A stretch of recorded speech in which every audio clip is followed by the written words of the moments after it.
Welcome back to the committee, and I would like to welcome Mr. Jared Martin, the Official Secretary, and the other officers of the office, the Official Secretary to the Governor-General.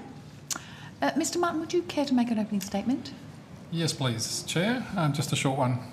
So, Jared Martin, Official Secretary to the Governor-General. Can I just briefly update the committee about the work of the office since the last estimates hearings?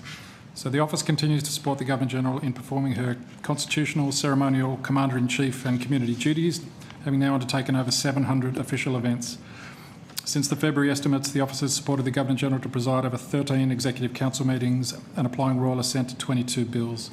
The Governor-General prorogued the 47th Parliament and dissolved the House of Representatives on 28 March 2025, issued writs on 31st of March 2025 ahead of the federal election held on 3 May 2025. On 13 May 2025, the Governor-General swore in the Prime Minister and the Ministers of the 48th Parliament. Details of the appointment of the Prime Minister and Ministers were gazetted in line with the provisions of the Ministers of State Act and relevant regulations. The Governor-General then opened the 48th Parliament at Parliament House on 22 July 2025.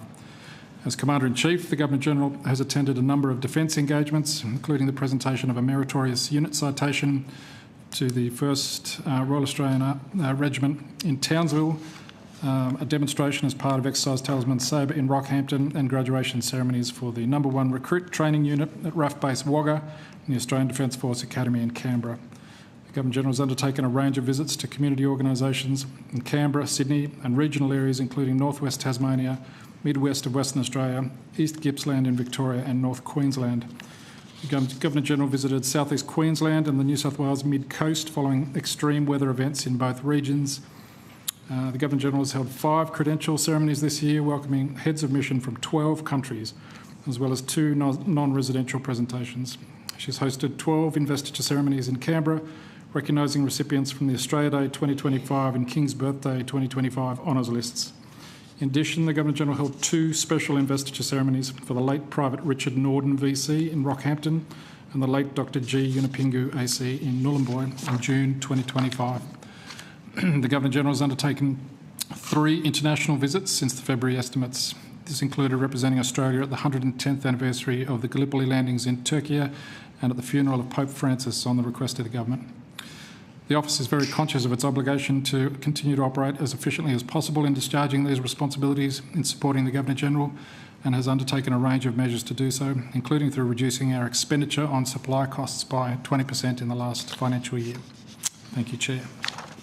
Thank you very much. We'll go to Senator McGrath.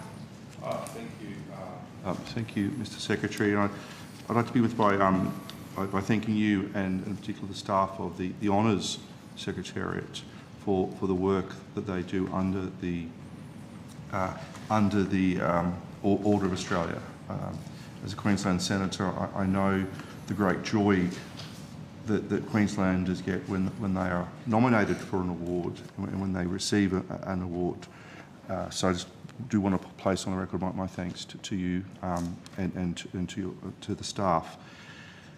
One question I do have though is, because of the popularity, the growing popularity of the Order of Australia and because of the increased recognition of community work that's done by so many people, I understand that there are increasing delays in the assessment of applications, and because of the correct approach that you take in terms of ensuring that applications are rigorously assessed, I was wondering if you could update the committee on what the timeframes are for the assessment of applications and what the backlog, I hate saying that word, what the backlog might be, but also what the solution is.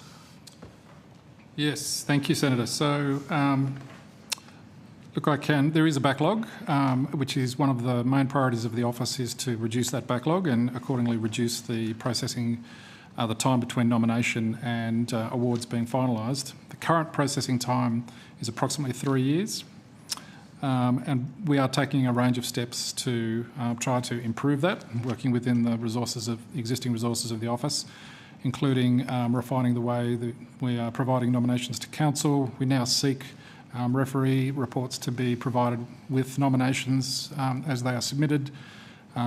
using our IT system to try and make sure we streamline the process as much as possible while still retaining the integrity of the system, as you mentioned, Senator, with seeking appropriate referee reports and just being generally very careful with the way we undertake that process.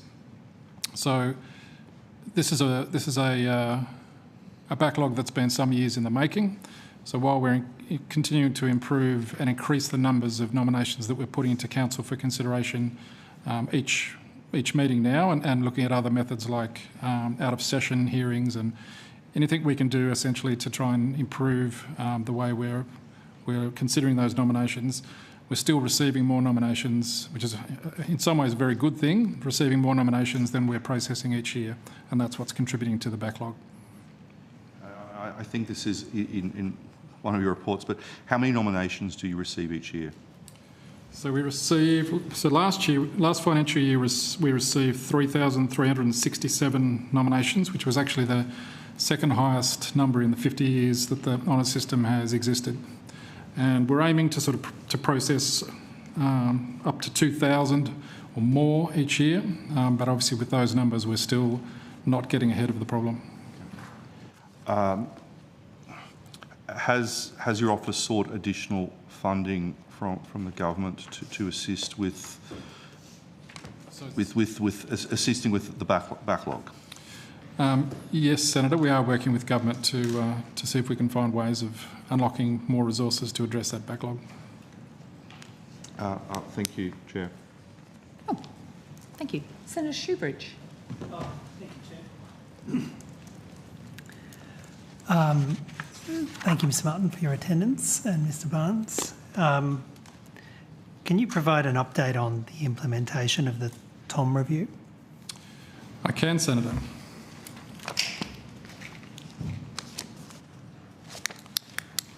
So the inquiry that was undertaken by Dr Vivian Tom in the latter part of last year was provided to us from the Department of Prime Minister and Cabinet, who initiated that review late last year. There's 22 recommendations in total. About half of those go to the honours system, as I've just mentioned, and we have implemented either in full or in part around 12 of those. The remaining 10 largely will require additional funding to implement. Sorry, well, one of the recommendations, the office should include the recruitment and retention of staff on its risk register with the current controls monitored and any future risk treatment identified and tracked. Recommendation 6. Has that been implemented? Yes, Senator, it has. Recommendation 8 about integrating program and planning and communications functions under one director. Has that been implemented? Yes, Senator.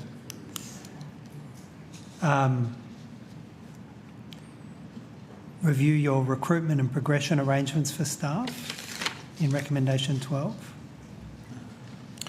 So that's one we haven't listed as completed yet, Senator, because that one is going to require some additional funding to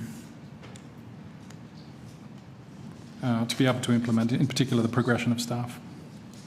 All right. The TOM review made a series of disturbing findings about workplace culture as well. Where are you up to in implementing the recommendations that go to workplace culture? So I think, Senator, we're very conscious of those recommendations in particular.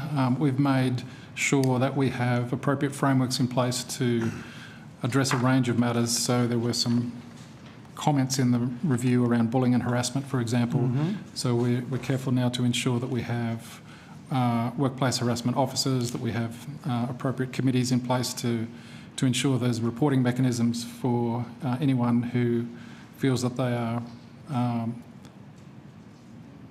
the victim of unhappy workplace culture or bullying and harassment in the workplace, that they have mechanisms in order to be able to properly report that so we can action it. Well, why don't we talk about, we might call them psychosocial risks, and that would include workplace stress, harassment and bullying. Have you adopted any fresh policies in relation to those matters since the Tom review? Yes, we have, Senator. We have updated a range of policies in relation to bullying and harassment and ensuring we have a safe workplace. Can you provide copies of those policies and when they were adopted on notice, Mr. Martin? Yes, Senator. Have you trained the staff in those bullying and harassment and workplace stress policies? Has there been training? There has, and as I mentioned, Senator, we now have ensured that we do have properly trained workplace harassment officers who can help us ensure that there's proper channels for reporting. The other thing that I should mention is that we have also participated in, for the first time, I think ever, if not for a long time, in the APS census to ensure that we have a mechanism to identify any other workplace issues that need identification. Dr. Tom was, I think, quite scathing of inconsistency of performance management and the lack of comprehensive human resource policies, which were neither regularly updated or consistently applied. How have you addressed those findings of Dr. Tom? So particularly in relation to performance assessment, Senator, the first thing we've done is to ensure that all staff have proper performance agreements so that they can be held to account across the board, and that really aligns with APS best practice or standard practice that we should have been working on, and we now have in place for all staff of the agency. Mr. Martin, one of the key reasons you have clear parameters for staff to work to isn't so that just they can be held to account. It's so that you can be held to account and the organisation can be held to account. You only gave one half of their purpose in your answer to me. Is that how you view these documents, as a way of just holding staff to account rather than the organisation itself being accountable? Well, when I said that, Senator, I meant all staff of the organisation, including managers, right up to executives. No. But having clear performance parameters and a clear agreements that set out your duties enables staff to actually hold the organisation to account too, through that agreement. Quite right, Senator. So we should have proper levels of accountability right through the organisation. All right. Have you implemented those changes? Yes, we have, Senator. Can you, rather than us spend the next 20 minutes iterating this back and forth in this session, I'd like to give you the opportunity to put on notice what you've done to implement those changes. Certainly. Yep.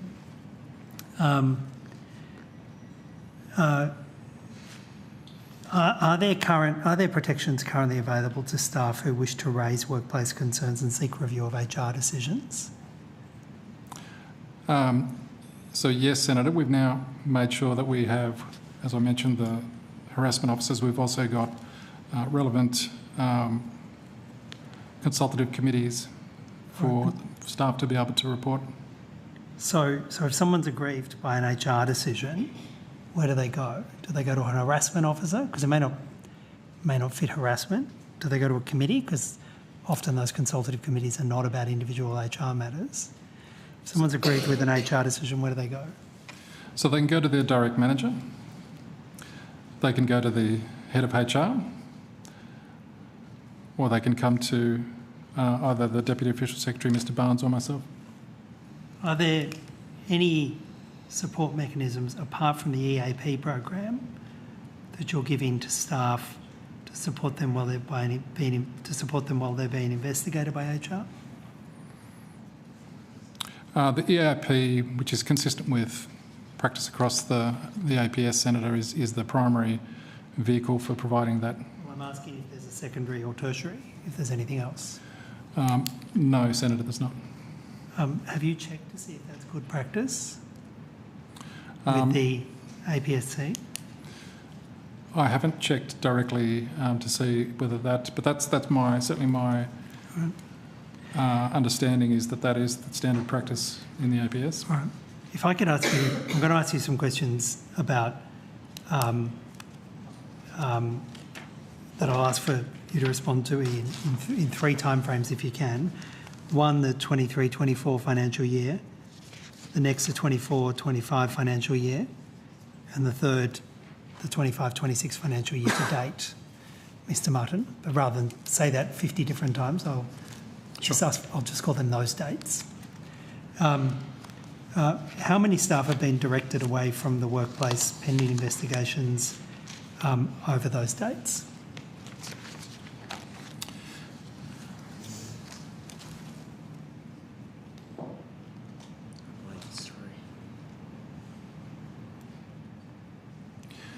So, Senator, I am aware of 3 staff in that situation in the course of financial year 24-25. Not aware of any in 25-26, and I'd have to go back and check in 23-24. And are any of the 24-25 still away from work? No, Senator. How long did those 3 investigations take, each of them take? And how long were the staff directed away from duties? Well, I'll start by saying that in those situations, we would always try and move as quickly as possible to wrap up any investigation and resolve a way forward. I'd have to take on notice and check the exact time frames, but I think we're talking in the order of about 3 months on each occasion. All right. Could I ask you to provide a sort of considered response on notice, Mr. Martin, for each of them? Yes, Senator. And if there were any others in the 23-24 period, to provide that as well? Yes, Senator. How many workplace grievances or complaints have been lodged in the office on those dates?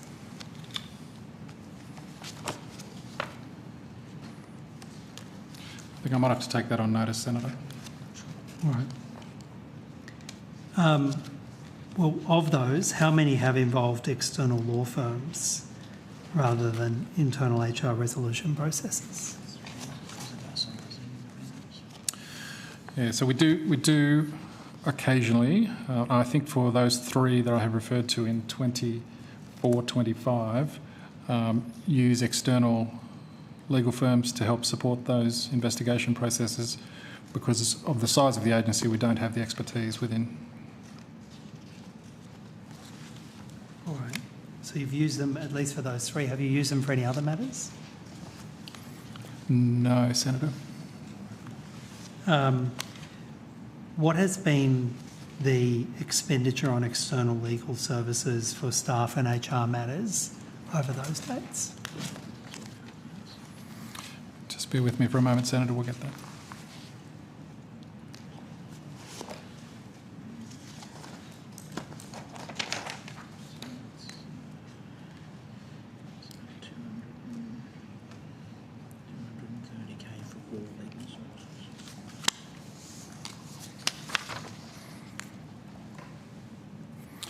So in that financial year, Senator, 24-25, our expenditure on legal services, which was primarily, if not exclusively on those matters, was $230,000, approximately.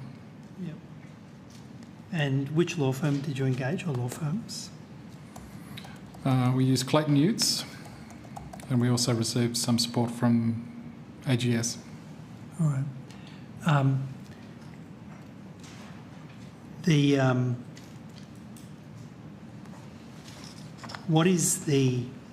you have the average duration of workplace investigations conducted in the office over those dates? I can take that on notice, Senator, and get back to you.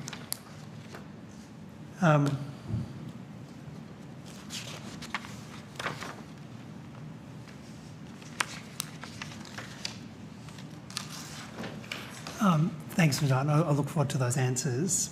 Just on another matter, briefly, I think it may not have been to you, but I think it was to the office previously. I asked questions about removal of somebody from the register for the Order of Australia register after they have died.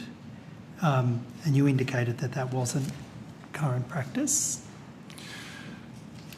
Senator, that was to me. So what I said was, so once someone has passed away under the Constitution of the Order of Australia, they cease to be a member of the Order.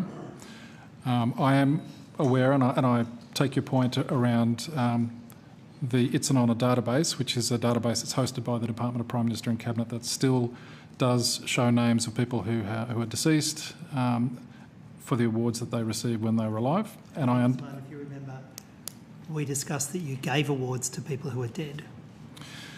There are limited circumstances, Senator, where a nomination has been received and is in process that the Council for the Order of Australia has decided to continue to finalise that award. But that's not a constitutional decision, that is a policy decision. That's correct, Senator. And is the decision about not removing people from the order who are deceased, is that a constitutional or a policy matter?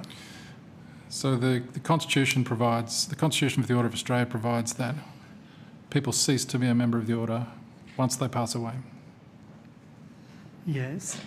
And what about having them removed from the register if they're deceased but have been found, as in the case of Maxwell Howell, to have engaged in conduct that would have absolutely disqualified them from ever being granted an award? So the Constitution, Senator, is silent on that, but the Council for the Order of Australia released a statement on that around 18 months ago, indicating that where someone's passed away in those circumstances and then there are adverse findings, that because there is no opportunity for natural justice to go back and seek comment from that person, that there's and that person is no longer a member of the order at that stage, that there's no further action that could take place. However, Senator, I did express to you that I thought this was a matter of importance and that I understood the point you were making when we discussed this last time, and we are continuing to engage in conversation and discussions with the Department of the Prime Minister and Cabinet to find a way forward on this. And of course, in that 18 months, we now have a new Governor-General. Has the Governor-General been engaged in any way with this matter? So the Governor-General is certainly aware of this matter, Senator, but it's not a matter for her to make any decisions on. It's a matter for the Council for the Order of Australia and for this office and for the Department of the Prime Minister and Cabinet, who are responsible for honours policy. Has there been, I think you indicated on last occasion, you acknowledged the nature of the concern and you acknowledged that there was a willingness to review it. Has there been any actual action undertaken since then? So there has, Senator. I was hoping that we were in a position to give you some more concrete developments on this, which I haven't been able to land just yet, but we've had a number of meetings with the Department of the Prime Minister and Cabinet, and I'm hopeful that we will resolve a way forward on this soon. I understand it's not entirely within your hands, Mr. Martin, if you're engaging with PM&C. Do you have a time frame that you're working to? I don't have a specific time frame, Senator, but I'm very aware of your interest in this matter, and I, as I've said to you before, I think you have raised an important point, and we will work towards resolving this. Well, Ms. Martin, I appreciate you reflecting my concerns, but I'm reflecting the concerns, and I think you know this, I'm reflecting the concerns of victims and survivors who I think have a much more valid interest in this than I do, and it's their concerns that I'm trying to convey to you, Mr. Martin. I understand. All right. Thanks, Chair. Thank you very much. Mr. Martin, Mr. Barnes, thank you so much for your attendance. We do appreciate your time, and we will release you from the program. Thank you, Chair. I would now like to call the Department of Finance. We'll just give a minute for the changeover.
starting with?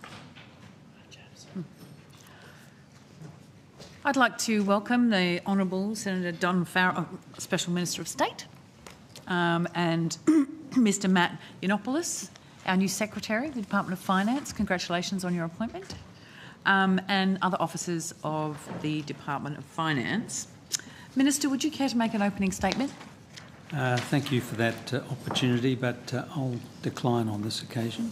Thank you. Mr Yiannopoulos, would you like to make an opening statement? Not this time. Thank you, Senator. Okay. We will then go directly to questions. Senator McGrath. Thank you. Minister, do you have the staffing table? Could you table it, please? There it is. You are too kind.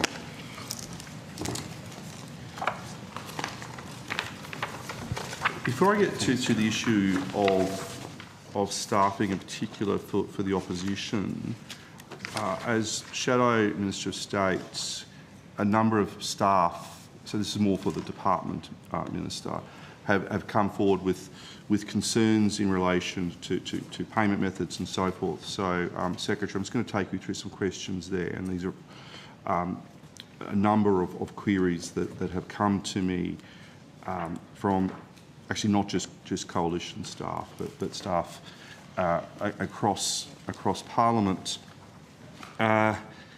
So it's been reported to me that there was up to and greater than a 1-month delay in the processing of staff contracts and deferrals following the election. Is that correct? Senator, I'll just ask Mr Newnham to answer. This is day 6 in the role, so I'm just still coming to terms with some of it. Thank you.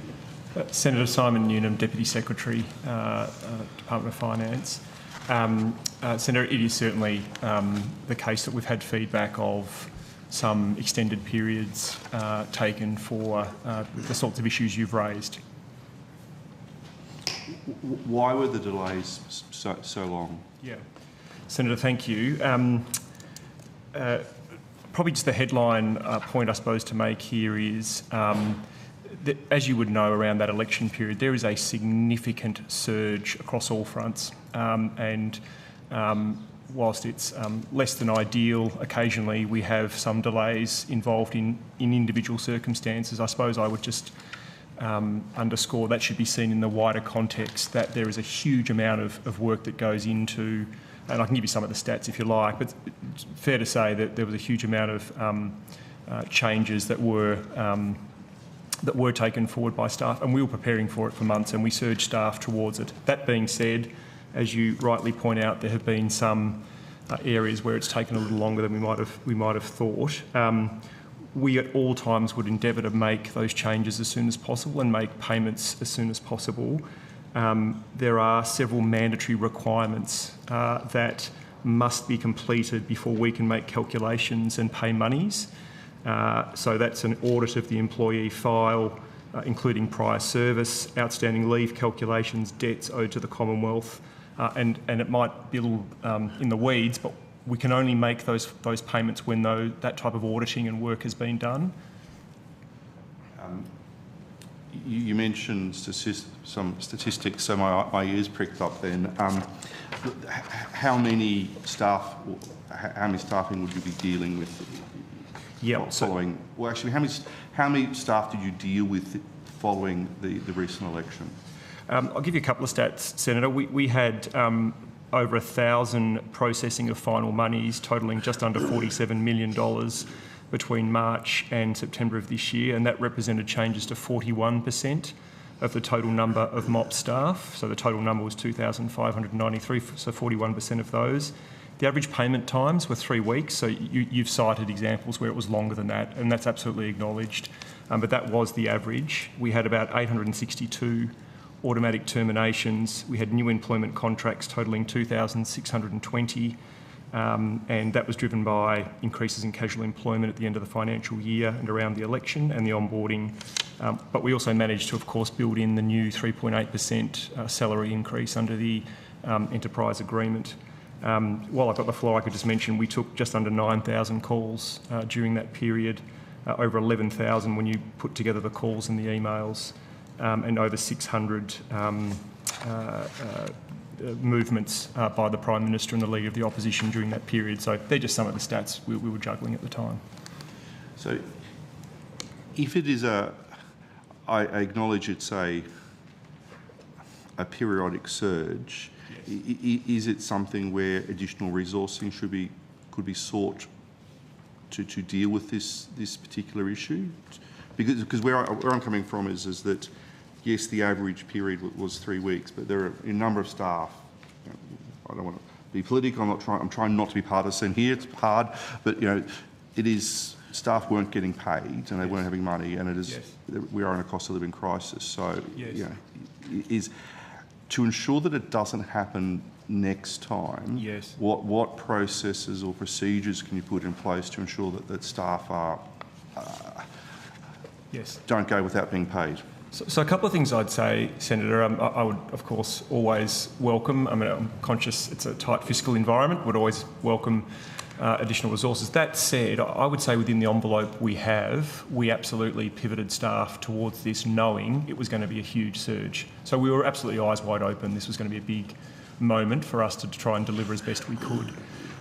We would do the same again in the future, and we did prepare months out, including with our colleagues across the ecosystem. What I would say is there is a gremlin in the IT system that has prevented and I'll get the terminology wrong here, but the cessation of employment in one cycle as well as the commencement of employment in the same cycle, and I will ask my colleagues to get the terminology right there. We think we can fix that at our end, and that's an IT fix, and we're hoping to have that done by the end of the year. So that's just an example of where we think at our end we could improve the system.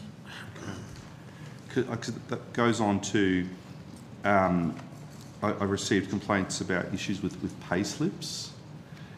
Is that something that the department is aware of?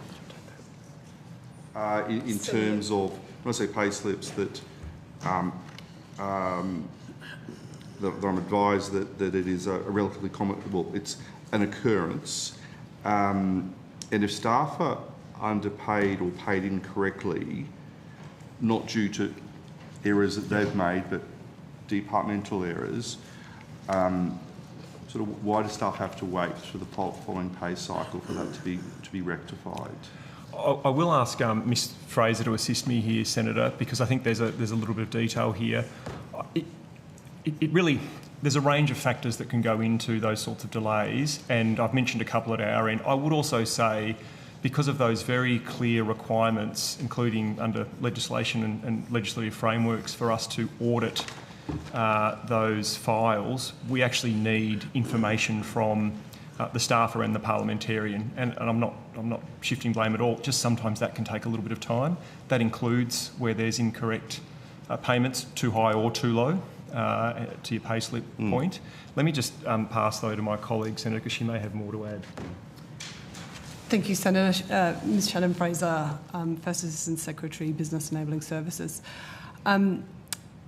The MOPS employment framework has a very unique 1 day's break element, so that staff can cease employment, take a day's break, and then recommence employment. The day break then entitles staff to severance and final monies. So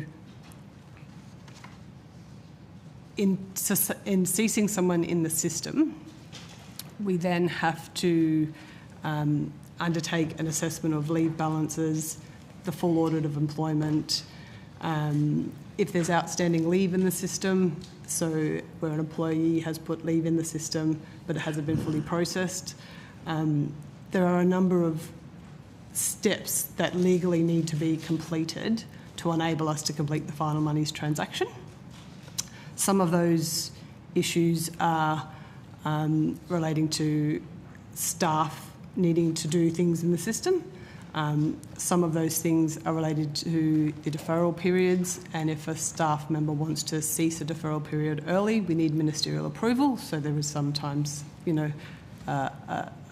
a time delay in getting that approval, which then enables us to move to the next step of we've ceased employment, we've checked all the legal requirements in relation to final monies, we have the final monies amount, and then we look to start a new contract.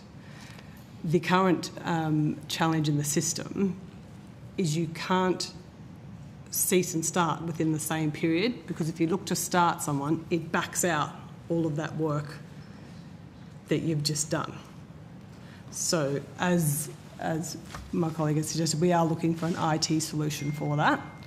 In relation to the time, that time break, we made sure there was communication with staff in relation to the requirement to be ceased in one period and commenced in another period. So that's the unique days break element.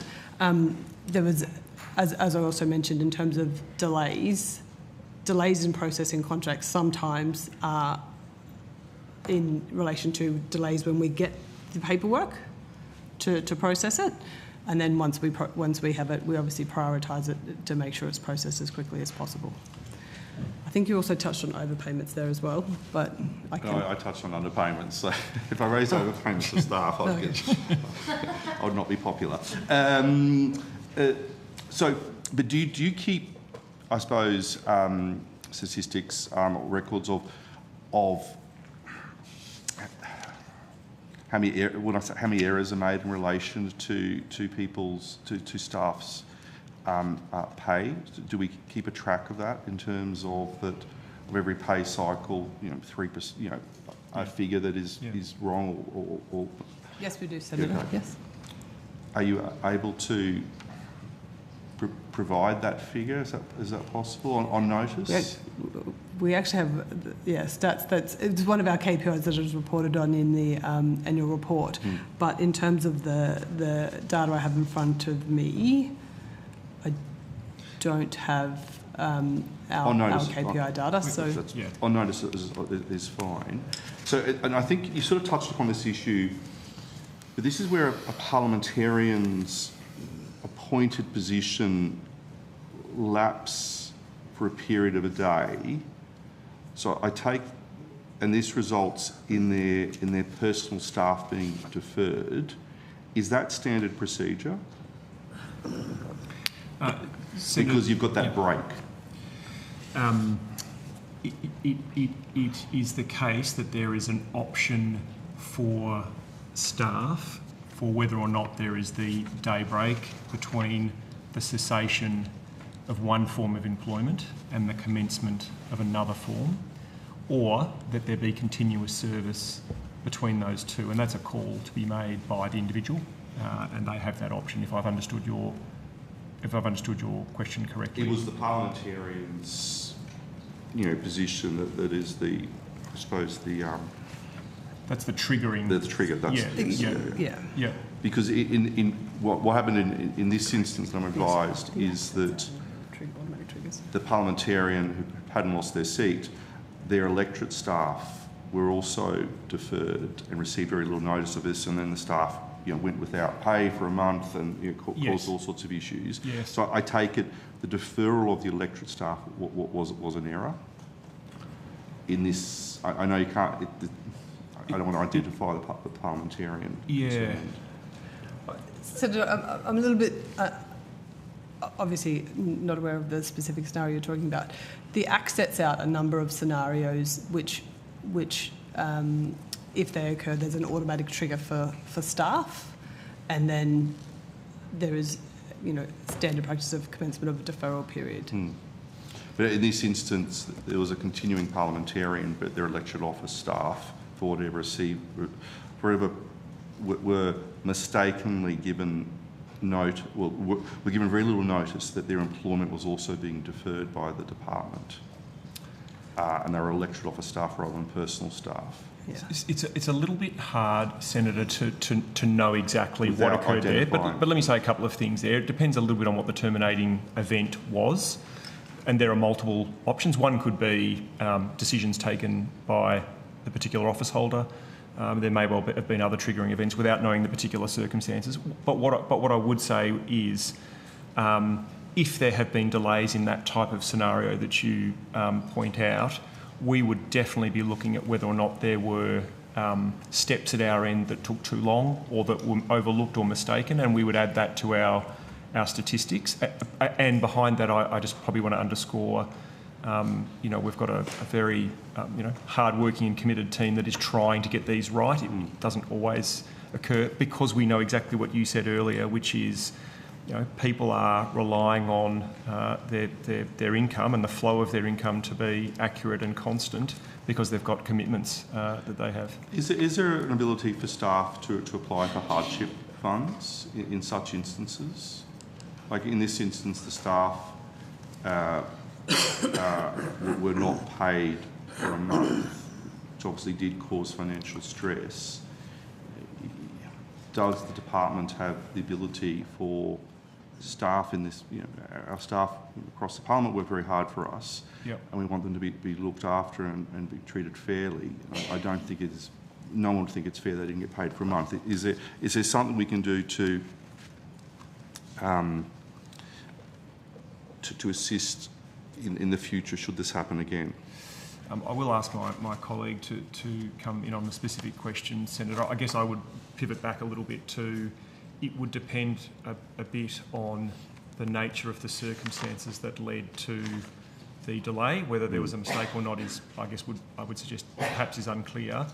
The second point I'd make is, of course, when that's rectified, there would be retrospective back payment for the full amount, but I take your point is not about that so much as the time in between.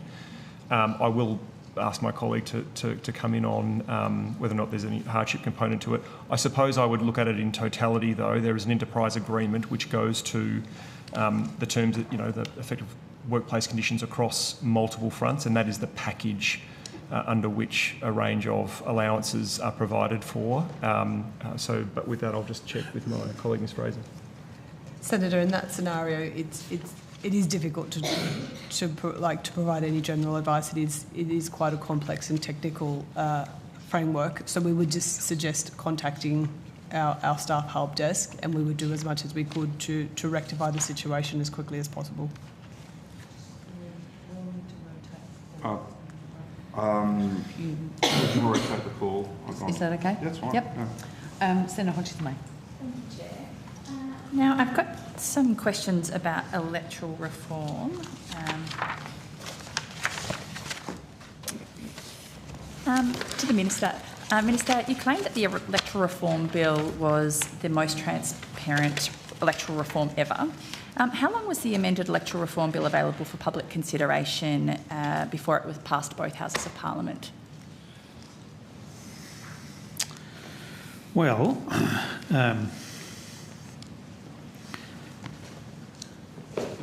the process of getting to the bill, of course, was an extremely lengthy one.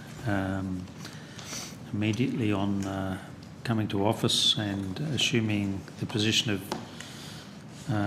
Special Minister of State, I sent a letter to the Joint Standing Committee on Electoral Matters to review a whole range of issues that we had taken to the election, which included things like real-time disclosure of donations, reducing the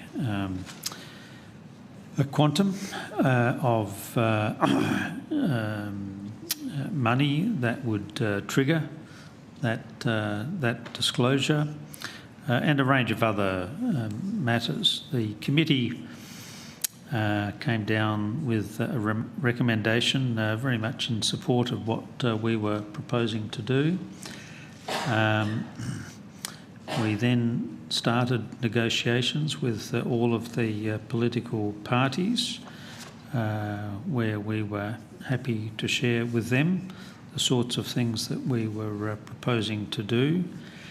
And late last year, of course, we brought the legislation forward. Initially, it didn't receive the support of the Parliament, and in particular the Senate, I should say. However, discussions continued. For instance, I went up to Brisbane to meet your Senate leader, Senator Waters, to discuss these issues. And then when we came back to Parliament somewhat unexpectedly earlier this year, we found that we had enough votes in the Senate with a revised piece of legislation, accepting that, there were suggestions, for instance, that the level of donations was too low, so we lifted that, and then that legislation passed the Senate. So I don't think there was a piece of legislation that came before the last Parliament that received more scrutiny than the electoral reform legislation. Thank you. So you're not aware of the time frame, though, that the amended bill was open for public scrutiny before it passed? I would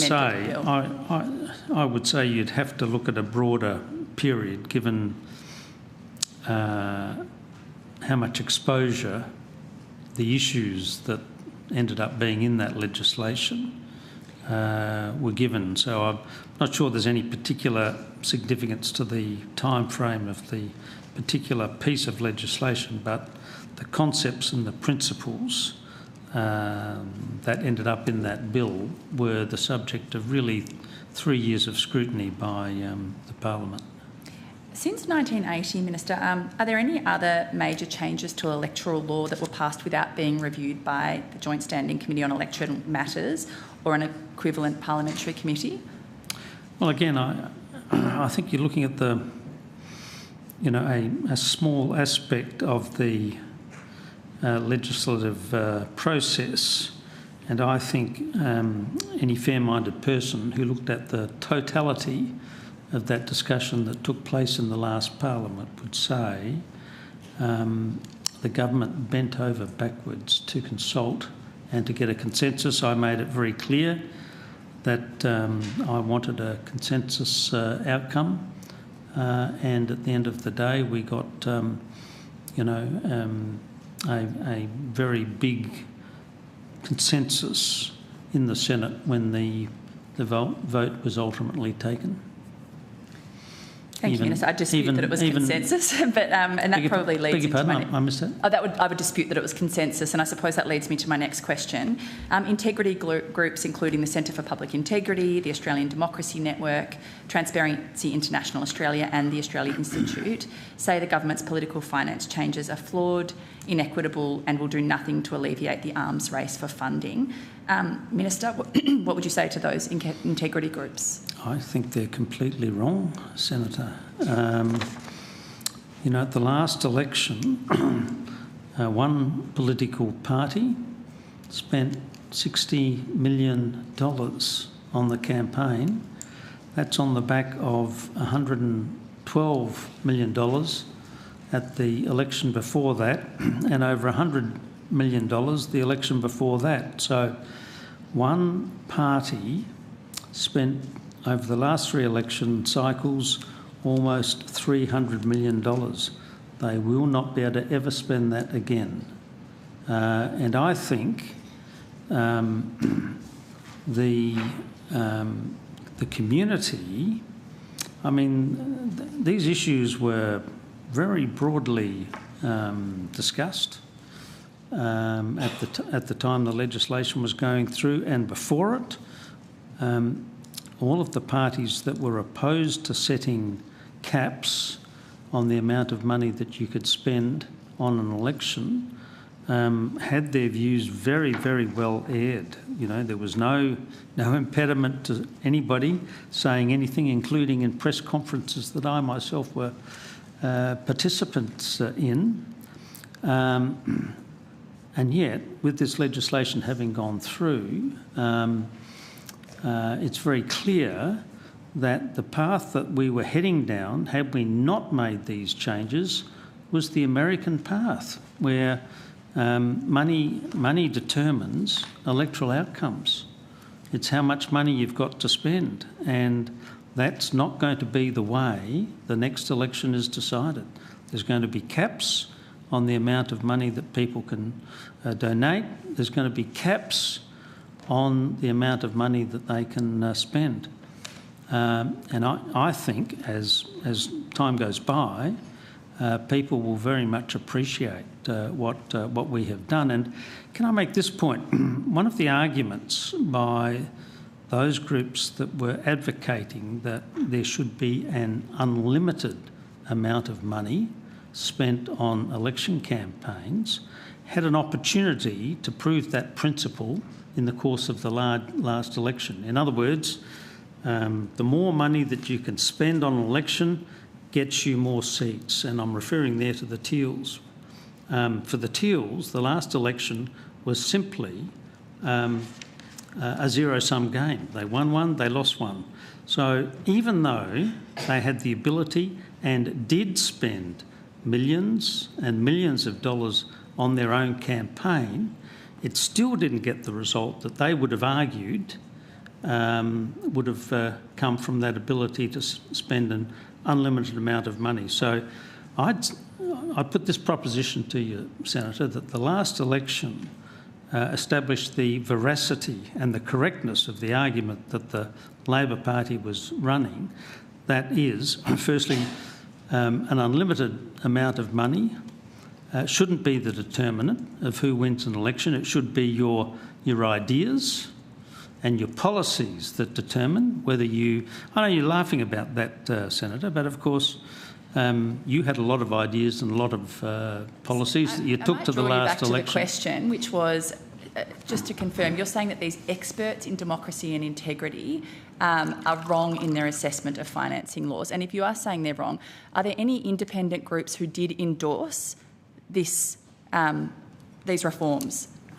That experts in integrity and transparency and strengthening the electoral landscape, are there any groups that endorsed this? I say they are wrong, and you say they're wrong. Okay. The proof of the pudding will be at the next election, where for the first time in our history, there's been downward pressure on the amount of money that can be spent in an election. And I think had we not done that, then we were going to end up in this ever-increasing race to see how much people could spend to get the electoral result that they wanted. And I think the proof of the pudding will be in the next election. As I said, I think there's already evidence based on the last election that an unlimited supply of money doesn't get you the result that you want. I think we have to have a situation, Senator, where ordinary Australians can participate in the electoral process. You shouldn't be in a situation where it's only your wealth that determines whether you can or cannot. Are you shaking your head, No, Senator? Of course not, and there are multiple other factors to this, such as the benefit of incumbency. But that was my question, was whether there are any independent groups that have endorsed this, and I haven't heard a response to that. So hoping we might move into... Oh, do we need to share the call? Okay, I'll wait for the next call. Thanks. Senator McGrath. Thank you.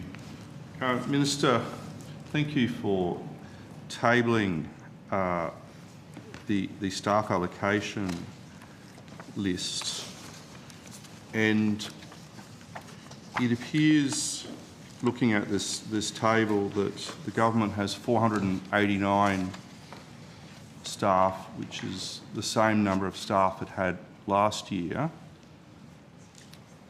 yet the opposition's staffing numbers have been cut down to 88.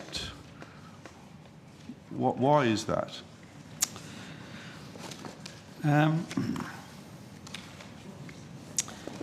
sure that...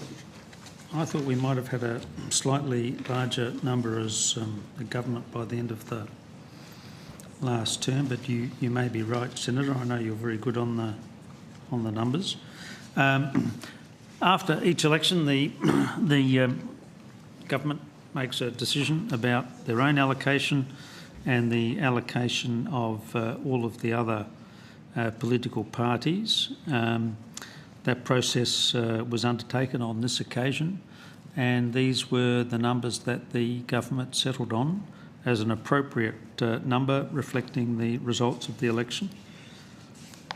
Why did the government change the convention that has existed for over 30 years in relation to the connectivity between the government staffing numbers and the opposition staffing numbers? Look, these decisions ultimately are decisions of the Prime Minister. He made an assessment based on the election result as to what was an appropriate allocation for all of the political parties, including our own, and what you see here is the result of that determination by the Prime Minister. So it was the Prime Minister's personal decision to cut the opposition's staffing numbers? It was the Prime Minister's decision to determine the allocation of staffing, as it always has been, and he made a decision based on the results of the election as to what allocation the Labor Party and all of the other parties would receive. Were you consulted as Special Minister of State? I had discussions with the Prime Minister.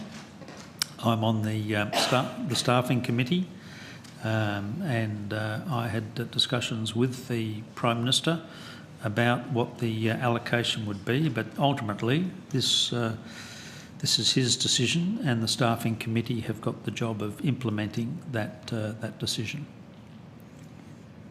So the staffing committee, that's a subcommittee of cabinet? Yeah. Okay. Who else is on this committee? I think it's public, but just so Yeah, you... yeah. There's Richard Marles, the Deputy Prime Minister, is the chair. Katie Gallagher, the Finance Minister, myself, and Tim Gartrell from the Prime Minister's office. And then there's a couple of other people, including my Chief of Staff and the Leader in the Senate's Chief of Staff, who also attend the meetings. Does the Labor Party Secretary, Mr Erickson, attend the meetings? No, that would not be appropriate. Okay. So the Prime Minister made the decision to cut the number of staff to the opposition, and was it his decision also to cut the internal allocation of staffing, i.e. to cut the number of senior staff to the opposition? Because well, that was... They are also matters that are in the gift of the Prime Minister. And it would be my job to implement that decision and advise the other parties about what the decision had been. So the independent review of resourcing in parliamentary offices by the PWSS found that staff are already overworked and under-resourced. And this is particularly the case for staff of shadow ministers. Did you discuss the findings of the PWSS review with the Prime Minister? I'm not going to go into the private discussions between myself and the Prime Minister directly, but I will say this, that one of the things that the Prime Minister did in the course of the last Parliament was to increase the number of electoral staff for members of Parliament and senators from 4 up into 5. So there have been opportunities to increase the numbers, and the Prime Minister has done that. So he makes a valuation. Much of the pressure that you're talking about included pressure on the staff allocations for members of Parliament and senators, and of course the Prime Minister responded by increasing by a couple of hundred the number of staff in those electoral offices. And of course, if the opposition were to support an increase in the number of members of Parliament and senators, then there would be an opportunity again to increase the number of staff who could service the community. We will get to the topic of the Labor Party's plan to increase the size of Parliament later, Minister. But is the government concerned about the findings of the review, that we've had an independent body conclude that staff are already overworked and under-resourced, and that is particularly the case for the staff of shadow ministers? Is that not of a concern to a government that you are a member of? Yeah, well, of course we are concerned about the welfare of our staff, and to that end, we, for instance, implemented in the last term of office the PWSS, which by all accounts, under the leadership of Leonie McLeod, are performing really good duties. So we are concerned about the health and safety of our staff. That doesn't matter, whether it's government staffers or coalition staffers or crossbench staffers. But the Prime Minister has to make a decision about these things. He's considered all of those aspects. As I said, he increased the number of staff by more than 200 in electorate offices to reflect some of the concerns that have been mentioned in these various reports. So he's certainly not unmindful of the pressures on parliamentarians and their staff, but he's made an assessment, and that assessment has been reflected in these numbers that you've got there before you today. I'll come back to staffing in a moment. But in relation to your comments before, Minister, why does the Labor Party want more politicians? We're not making that assertion at the moment. We, of course, raised the issue for the consideration of the J-scam. And as you know, we set up a similar process on a range of issues after the last election. I think the reason why the issue should be considered by J-scam, and we will await with interest their determination, is that the last time that the number of politicians was increased was during the period of the early period of the Hawke government, where the population of Australia was 16 million people. By the time of the next election, the population is going to be something in the vicinity of 29 million people. So not exactly doubling, but a very, very significant increase in the total population. What does that mean? Well, it means that MPs have got more and more constituents to service, and of course some of the pressures that you refer to in these reports is reflected in the fact that in order to try and make sure you're servicing all your constituents, there's greater and greater pressure on the MP themselves and on the staff. So we've got 150 members of the lower house. I had the pleasure of the company of the New Zealand Trade Minister, came to South Australia for our annual meetings. we were kind enough to come out to the vineyard in the Clare Valley and also visit the Monarto Safari Park to promote tourism, just as an aside. To my surprise, he told me that with a population of about 5 million, New Zealand has 120 members of Parliament. You know, we've got a population 6 times that. We're not advocating 6 times the number of parliamentarians. But look, I think, I mean, you're saying, there's great pressure on staff. There's also great pressure on members of Parliament. I think it's an issue worth examining. It may be that the committee decides that that isn't the way to go, and that's the end of it.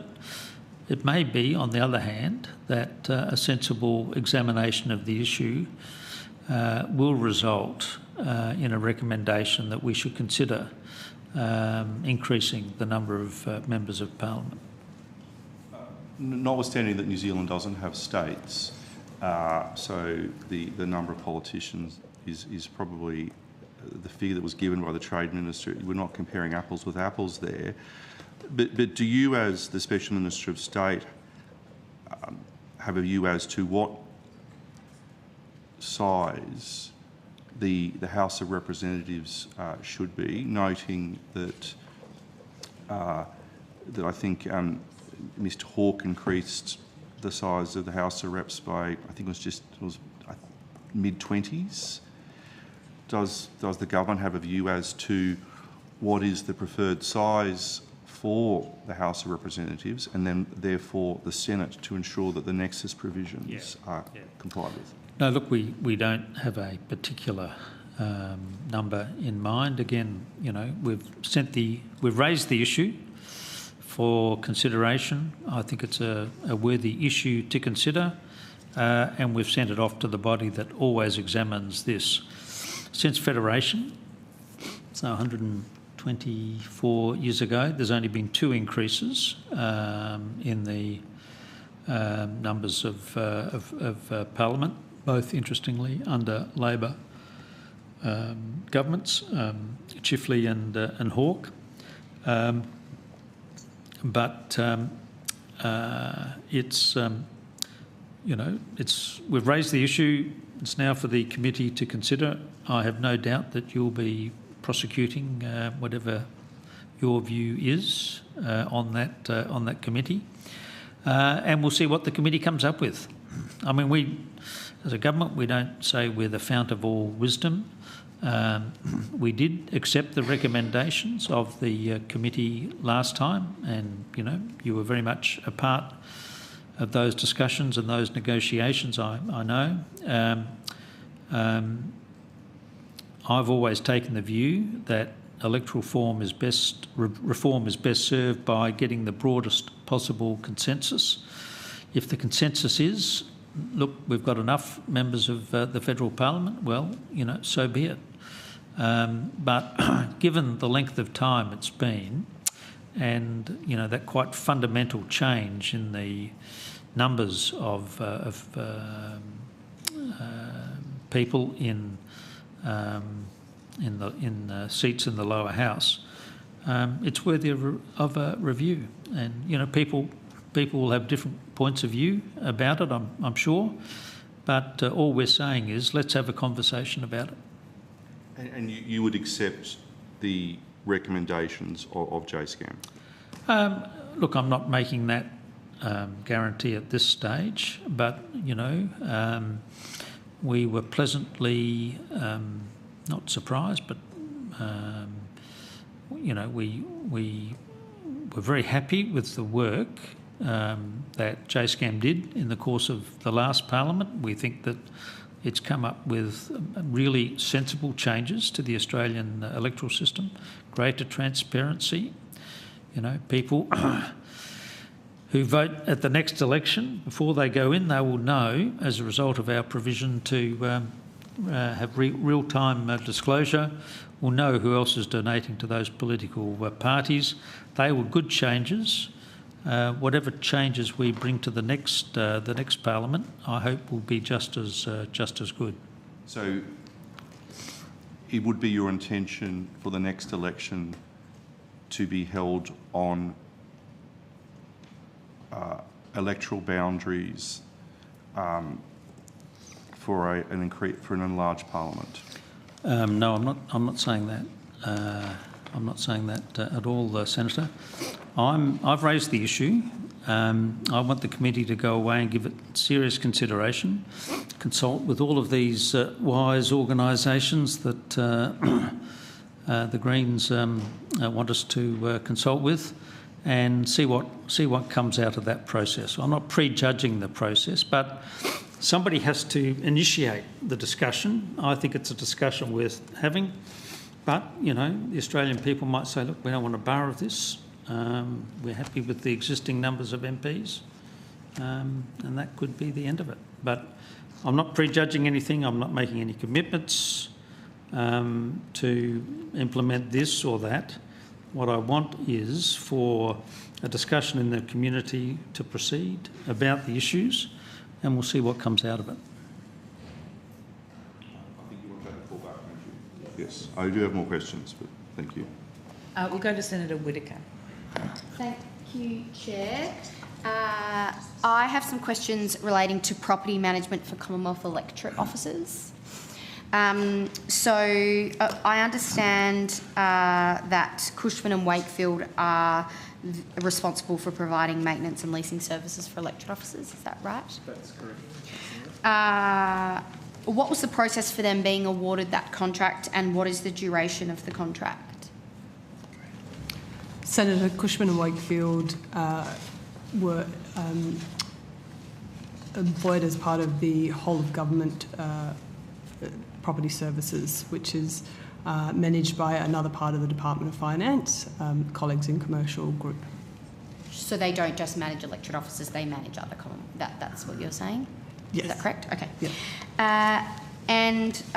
I am conscious that you're responsible for, as you've mentioned, a number of buildings, even just within, for members of Parliament and their staff.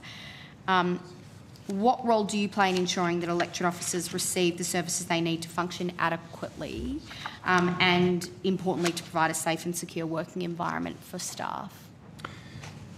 Senator, I might start, and then I'll ask colleagues to assist. Thank you for your question. Just the headline really here is we're in and managing, together with our property service provider, over 250 properties across Australia. And at any given time, there's quite a lengthy projects list, both relocations and refurbishments. So at the moment, for example, we've got, I think, just over 40 relocations of electorate officers for multiple reasons, electoral boundaries being redrawn, end of lease scenarios, etc.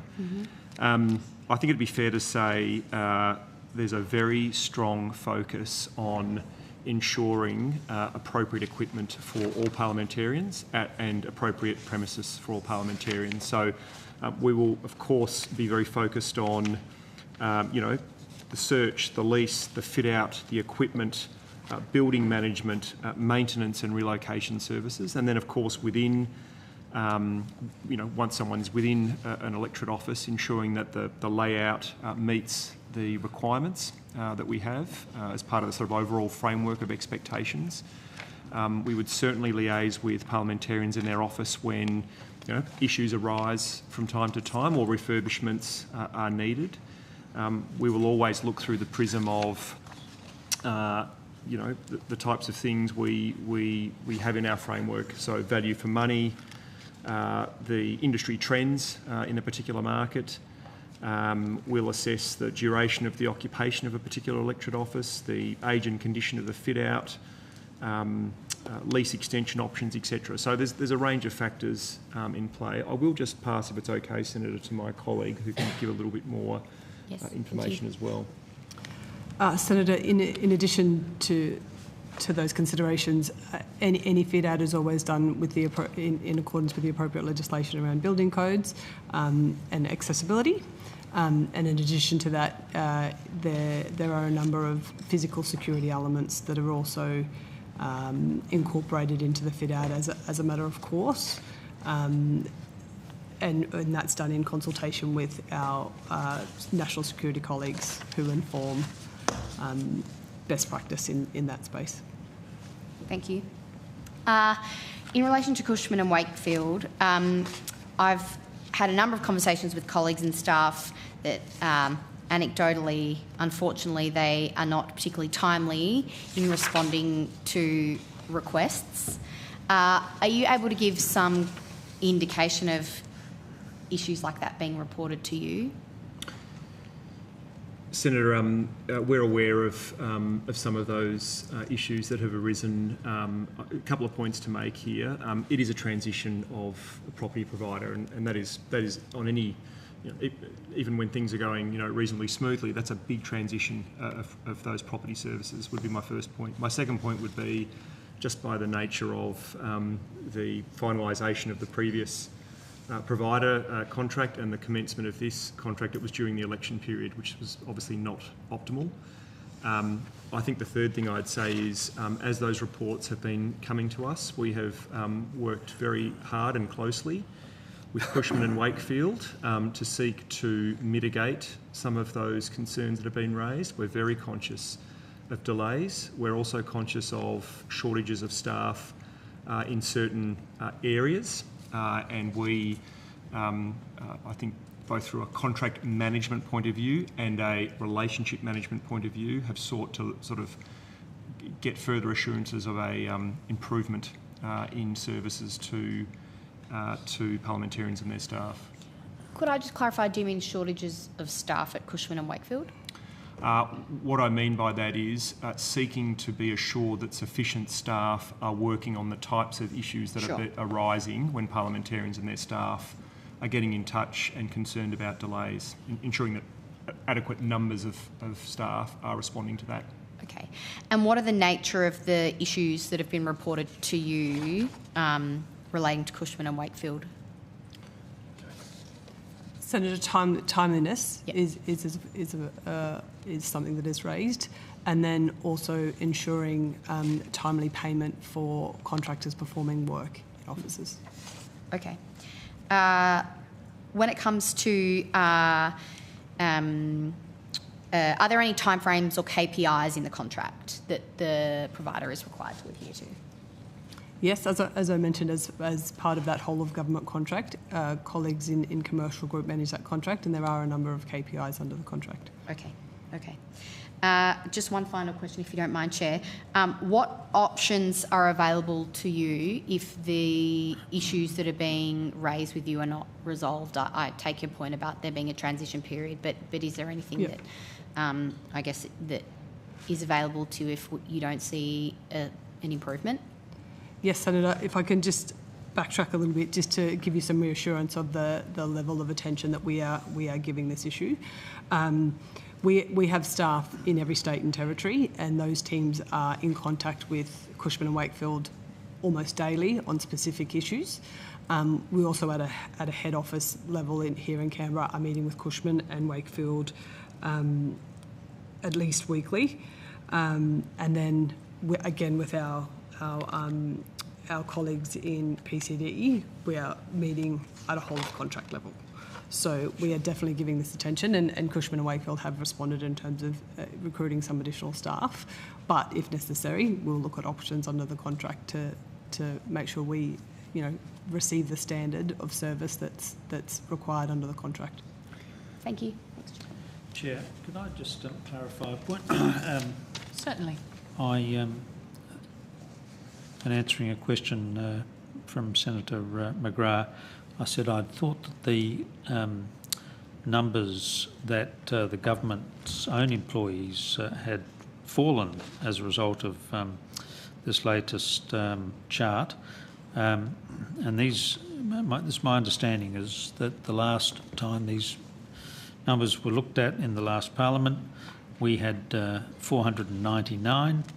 The figure that I've presented today is 489. So there has in fact been a drop of 10 on the government's staffing side. So what's been good for the goose is good for the gander. If I can respond to that debating point from the Minister, is that I referenced the government's figures last year, which was 489, not the figures that were tabled in the budget estimates just before the election was called. And what it appears, Minister, is that the government increased its numbers from 489 to 499, and then after the election has then reduced it by 10. But the real issue is how you'd actually front-ended the number of senior advisors in the senior ministers' offices and cut the number of senior advisors in the opposition. And I note that this was not a decision of yours, it was a decision of the Prime Minister's. But this is a Prime Minister who said he would lead the most transparent government ever, yet he is a Prime Minister who actually is leading the least transparent government since Paul Keating's, and part of that sad record is cutting the resourcing available to the alternative government. You can pick your numbers, Senator McGrath, and I'll pick mine. I will back my numbers too. Move on, given that this is estimates and not a debate. Senator Hodgson. Thank you, Chair. And I recognise the committee is keen to keep things moving fairly quickly, so I'll try to be prompt. Thank you. Now, my questions are in relation to OPDs, and not specific ones, but more of a general nature. And I understand that this is the only committee really opportunity to ask those of the Special Minister of State. Is that... We've got the will of the room to continue? Good. Far away. Thank you, Minister. Minister, is there any internal departmental guidance or oversight for government ministers to refer to when using a public interest immunity claim to decline a Senate order for production of documents? Do they seek advice from anyone in reaching that decision? I would assume they do. I, off the top of my head, I don't know the answer to that question. But I'll find out for you and I'll come back to you as quickly as I can. Thank you. Would anyone from the department like to respond if there's a formal... So, Senator, I don't believe it's a finance publication, but there is a circular, I think it's Prime Minister in Cabinet, that provides the grounds on which public interest immunity can be sought, and it's always via a minister. But there is... I don't know whether you can amplify. I think that sounds... Thank you. If you could take that on notice and potentially table that, if that exists. So, if it's appropriate to table it, I'd be very happy to give you a copy, Senator. Okay. The Centre for Public Integrity's recent report records that 142 unilateral claims, public interest immunity claims in the 47th Parliament, roughly one per week, versus 47 in the previous government. So that's where there was one every 3 weeks. Would you agree that that's a fairly dramatic increase in secrecy claims from this government? I'd need a little bit more detail on the nature of those claims before I could give you an authoritative response, Senator. It's more to the nature of how often and frequently that indemnity is being sought. I'm happy to have a look at it. Those figures are new to me. So I'm happy to properly examine what the differences might be between those two parliaments. Thank you, Minister. I did table this report in the Senate. You did? Recently, yes. Good. And would encourage you to take a look and look forward to seeing your response. I certainly shall. Thank you, Minister. You might not be able to answer this then, but is the government seeking advice on adopting any of those recommendations made by the Centre for Public Integrity? I suppose especially the one to establish an independent legal arbiter to review claims of privilege. And it might also link back to that first question that I'm waiting for a response on as to what mechanism exists for ministers to rely on when they make that determination. Look, I'd need to have a look at the document before I gave you a formal response, so that's what I'll do. And I'll come back to you on it. Thank you. With a formal response. Okay, yeah. So, look, I've got a couple more figures which I'll put to you. Given the collapse in compliance from 92% historically to now 30% and the rise in public interest claims, defence claims, do you still consider the regime fit for purpose if we assume its purpose is to ensure that the Senate and by extension the public can properly hold the government to account. And if you'd like to take that on notice then too, I would be appreciative. Yes, and now then that you've raised it, Senator, I'll certainly address the issues and I'll come back to you formally. Thank you, and I'll zip through my charities ones. Thanks, Chair. All right. Minister, can you please confirm who's responsible for engaging with stakeholders about the impact of the Electoral Reform Act, including charities? Is it your office who would be undertaking those negotiations and discussions? Are you talking about back to electoral reform and specifically from the last? Yes, and the changes that were made before the last election and how they'll be rolled out. How they'll be rolled out. Yes. There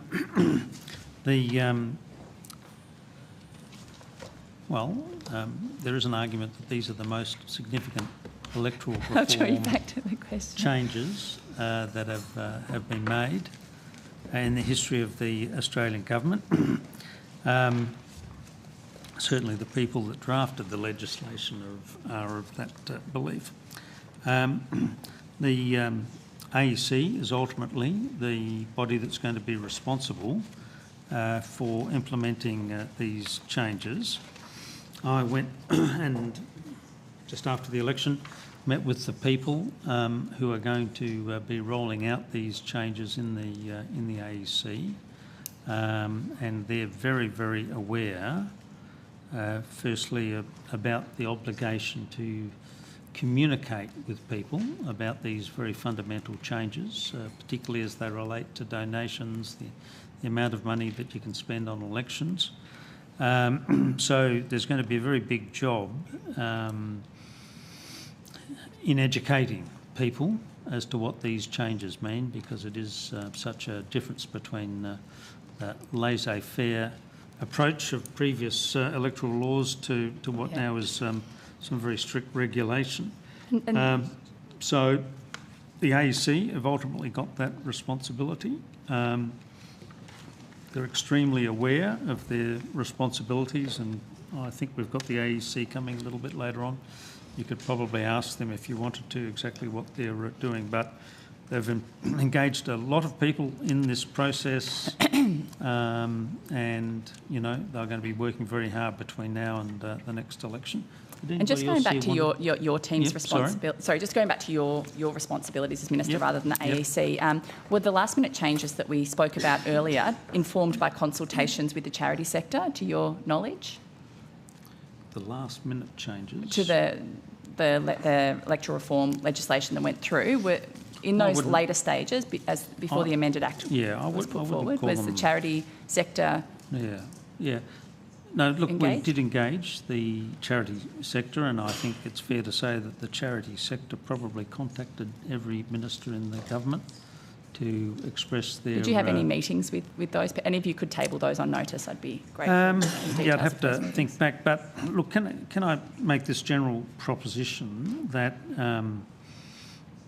the charity sector, like every other sector or interest group in the Australian political process, has to accept that they need to be bound by these laws. We can't have a situation where one group gets exempted from the laws and everybody else is subject to those laws. So we were very clear that whatever we decided to do, it was going to apply across the board.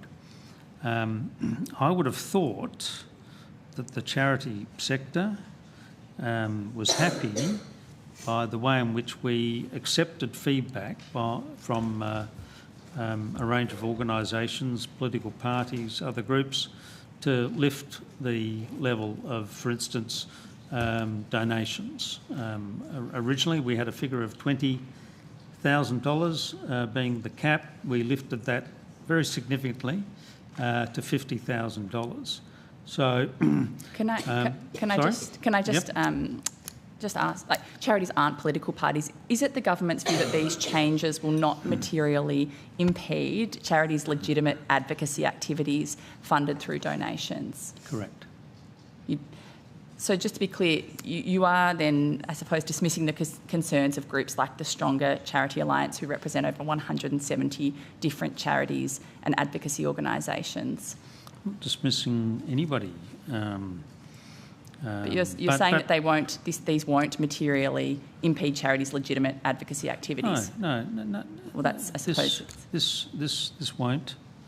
If you're, there are already obligations that predate the last set of changes about what charities can and can't do in terms of political activity. If a charity wants to be, engaged in the political process, well, they have to be bound by the same rules that everybody else is bound by in the political process. But there are rules that restrict the ability of charities to engage in the political process. But I don't want to do anything to stop charities, putting forward their and appropriately expressing their point of view. But look, I'm aware of they have written to you a letter co-signed by 40 different charities. Would you commit to meeting with them to hear their collective concerns in relation to this? I meet with anybody. Anybody who wants to meet with me, they can get a meeting. And my door is always open. Okay. If you'd like to come along with them as their host, then I'm happy for that too. Appreciate it. All right. I have no further questions. Thank you kindly. We'll go to Senator McGrath. Minister, you've also asked the Joint Standing Committee on Electoral Matters to look into the length of parliamentary terms. The Prime Minister has said that he is not going to have any further referendums while he is Prime Minister.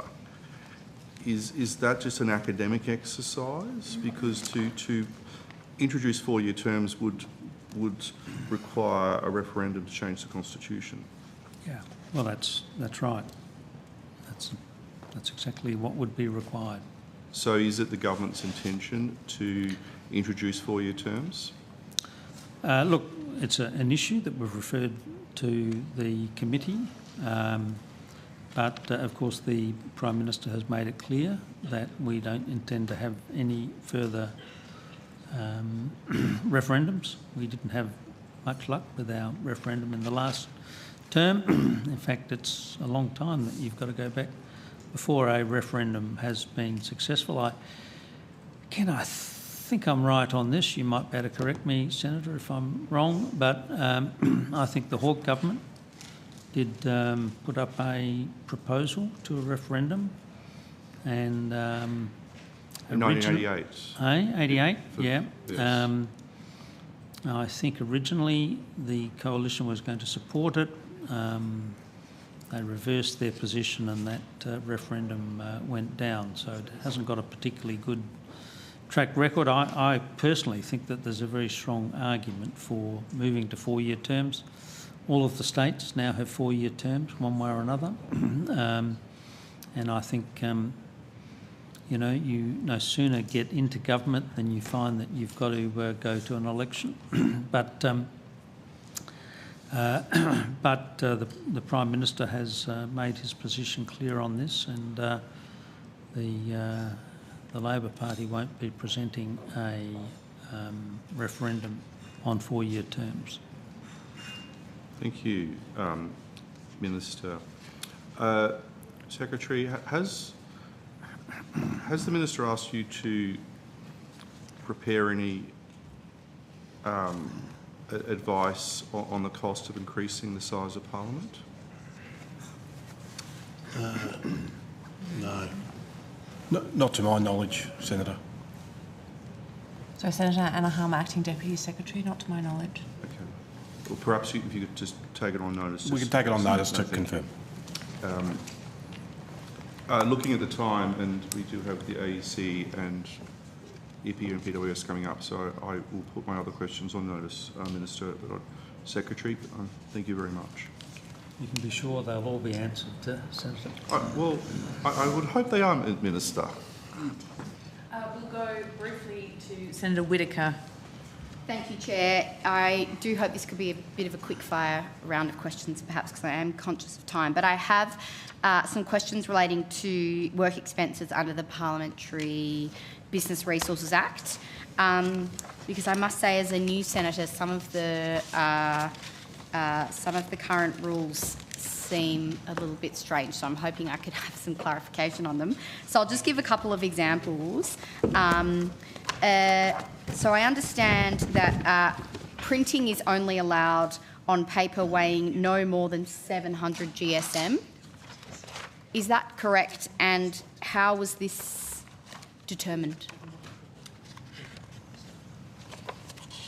Senator, your question is quite specific, so we is, might yes. just wait for a colleague. The rule is very specific. Indeed. The regulations are very Indeed. specific. Rationale would be delightful.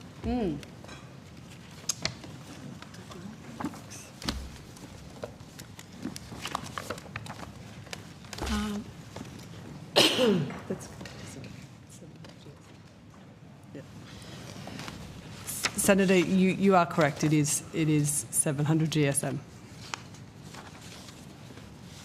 And can you explain the rationale behind why 700 GSM is the cut-off? The regulations under the PBR, as you've mentioned, do have a level of specificity to them, and in relation to the specific background of each of the different regulations, they have evolved over time. So they have evolved over time, or they haven't? They have. Okay. I might ask Ms. Wozniak if she has any additional information.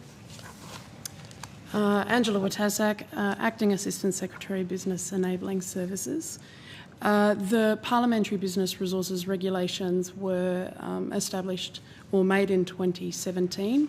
The specifics around the paper weighing no more than 700 grams and a number of other quite prescribed features of office expenses were part of the previous frameworks in terms of going back in time to work out precisely where or how that eventuated.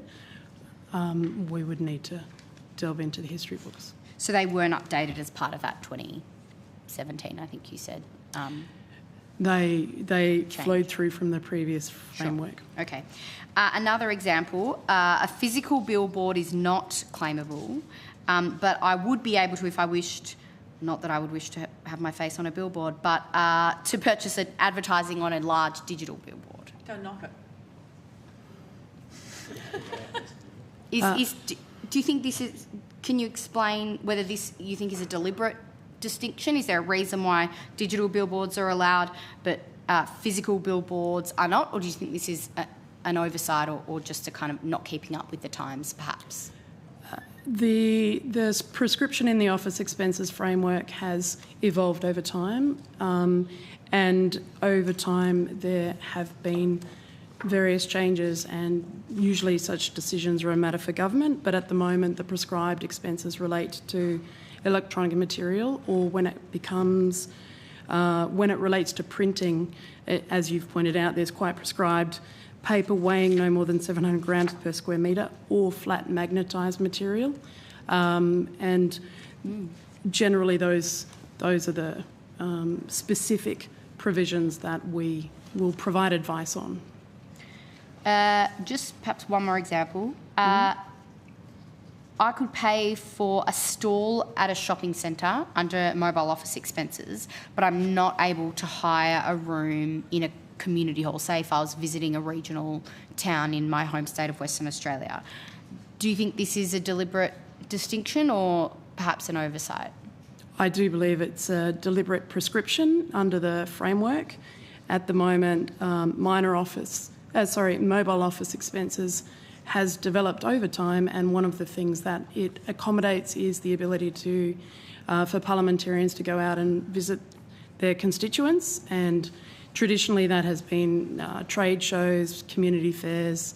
The ability to rent office accommodation is traditionally in the form of more formal arrangements. That's why you have electorate offices with meeting rooms, and there is a capacity also to have larger meetings virtually, but it is a specific. So can I just add to that? So for a senator, for example, we cover the whole state. Yeah. My duty electorate is grey. Very difficult to say, I'm sorry, if you live in a regional area in South Australia, we can only talk to you via some remote scenario. Yeah, I think there's doesn't really wash for me. I think to the Chair's point, I think offence. there's a distinction between an electorate office and seeking to hire a room for a short period of time, say a day or half a day or even a few hours in a community hall. And I guess I'm just trying to understand why I could pay for a stall at a shopping centre, but I couldn't hire a room in a community hall. Senator, thank you. I mean, a couple of points there. I mean, the first would be an acknowledgement of that frustration, and it is quite a specific set of elements in these frameworks, and this is not uncommon to get feedback, asking questions about the sort of fine lines that are drawn inside that framework. I think the second point to reiterate, though, is this is a dense and deliberately so framework that has evolved over successive governments, and there have been additions and changes that have often responded to incidents, to community expectations, etc. And so that is one of the byproducts of that is the sorts of fine lines I mentioned a moment ago. I think the third thing I'd say is technology too moves at a pace, and some of this is left behind, and you've given a couple of examples there as well.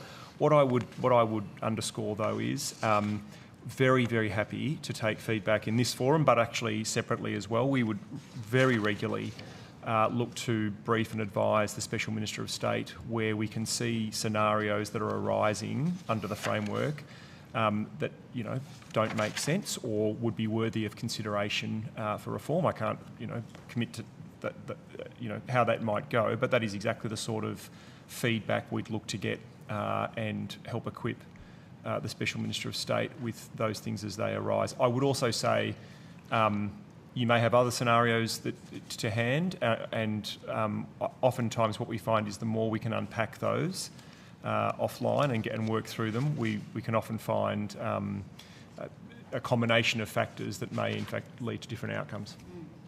Well, I'm very pleased to hear that you're happy to take feedback. Does the help desk receive queries on a regular basis that demonstrate that this confusion is, I guess, beyond just me? I'll pass to colleagues. I don't know that I would necessarily be able to answer whether the exact same things that you have raised today are mirrored in others, but what I would say is we regularly and intentionally get a lot of questions. I mentioned the electoral period, just the sheer weight of emails and calls we had through that period on different issues. But the whole point of that help desk and the staff we have dedicated to that is to seek to try and actually provide that service to parliamentarians as quickly as we can. I would have to take on notice, unless colleagues are able to go to the specifics, whether or not the exact things you've raised today are mirrored in other I would be keen to hear, perhaps on notice, what the most common queries are that you receive from members and senators in relation to those rules. Senator, I don't know. Okay, yeah. In terms of topics, Senator, it does range, so we would have to take on notice any specificity there. But just to offer, in the 3-month period between the end of March and the end of June, the advice desk took, almost 1,000 calls. Okay. I think that gives a sense of the scale. Thank you very much. I appreciate it. I could go so much further. Yeah. Senator Sharma. Thank you. Thank you. I wanted to understand, there's been media reports that various people's electorates' offices have been closed, including the Prime Minister's. There was a media article last year saying that the Prime Minister's electorate office had been closed in Marrickville. Is that office open and operational, or is it not? Senator, thanks for the question. The first thing I'd say is that there's been no closure as such of the Prime Minister's electorate office. It continues to operate, but what I would say is the lease in his very long-held seat in Marrickville has ended, and so the services being provided by his electorate office are temporarily being provided out of the Commonwealth Parliamentary offices, and so staff are still taking calls and meetings and servicing constituents while we seek to secure a permanent lease going forward for the Prime Minister in his electorate. So the previous electorate office was closed because the lease expired, or was it because of security concerns? The previous lease was discontinued by the landlord. There was a longer discussion on potential renewal of that lease, and during the course of those negotiations with the landlord, ultimately the decision was taken by the landlord not to renew the lease. Okay. So, but in the interim, if the Prime Minister's constituents wish to deal with his office, they go to 1 Bligh Street, CPO? Senator, I'd have to take on notice precisely how electorate staff are engaging with the electorate, but what I can say is contact details are still available, whether they're phone calls or emails. If I understand it correctly, 2 electorate staff are able to attend meetings in the electorate with constituents, albeit at different locations, obviously not the discontinued lease premises. This is a temporary arrangement.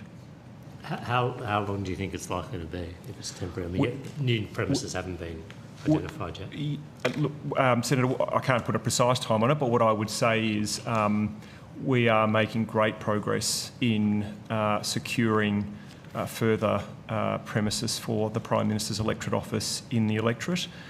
We feel like that is getting closer. We haven't quite secured that just yet, but I can't put a precise time on that. And so at the moment, are the electorate staff working from home or working remotely or working from another office? At present, there's no change to the hours of operation, email or phone contacts. There is still contact with the office in the usual way. Staff are utilising the Commonwealth Parliamentary offices. I couldn't speak to the precise movements of individual staff, whether they're working remotely and would normally have worked remotely or using the Commonwealth Parliamentary offices. I just don't know the answer to that. I wanted to see if they're not having to work from home because there's not an alternative place. To my understanding, there is adequate facilities available for all electorate staff. I'll just double check with my colleague. Yes, Senator. So the staff have the option of working at the Commonwealth Parliamentary offices or remotely in accordance with their usual conversations within the office. That's sort of a local area consideration. It's a local parliamentarian. There's flexibility for the parliamentarian in terms of how they staff their office. But when in-person meetings are needed to be arranged with constituents, the electorate office staff are organising an appropriate location, whether that be, at the CPO or at another location more convenient to the constituent. Okay, thank you. Are there any other officers in this situation, MPs, ministers, senators, where the office is not actually functional and operating at the moment? So, Senator, relocations are a part of business as usual. We've already said previously we manage over 250 leases. When we look to renegotiate a lease, there's a number of different elements that are considered. The location, the accessibility to the electorate, whether boundaries have shifted, the fit out age of the office. The commercial viability of lease arrangements, and obviously security as well. And so as leases come up for renewal, those are the issues that we consider, and then we look at what else is around at the moment. So we're subject to the same sort of commercial realities for leasing that others are subject to. I understand, but is there anyone at the moment who doesn't have an office, like in a similar situation to the Prime Minister, doesn't have an electorate office? Well, I don't think there was. Not that I'm aware of. So no. we might have to take that on notice. But what I can say at a headline level is, movement of relocations of elected officers is not uncommon. I think we've got over 40 at the moment. Your precise question is does anything exactly mirror what the Prime Minister has it right at the moment? I'd have to take that on notice. But what I would say is over time there will be scenarios where a lease ends, another lease is ideally going to overlap with that, and there is a seamless movement from one location to the next. But there may have been occasions in the past, of course, where there's been a gap in between, and we would always seek to find temporary solutions for that. We need to ensure, of course, parliamentarians have that continuous ability to engage with their electorate. Yeah. Well, if you could just take on notice, I'm just interested not in historical figures, but in today's scenario, is there anyone in an analogous or comparable situation? Did you have something to add, Ms. Fraser?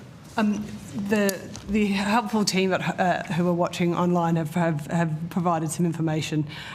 Bullwinkle is a new electorate, and so we don't have an electorate office lease established. A separate premises established. They're operating out of the CPO as well. Right. All right. Thank you for clarifying that.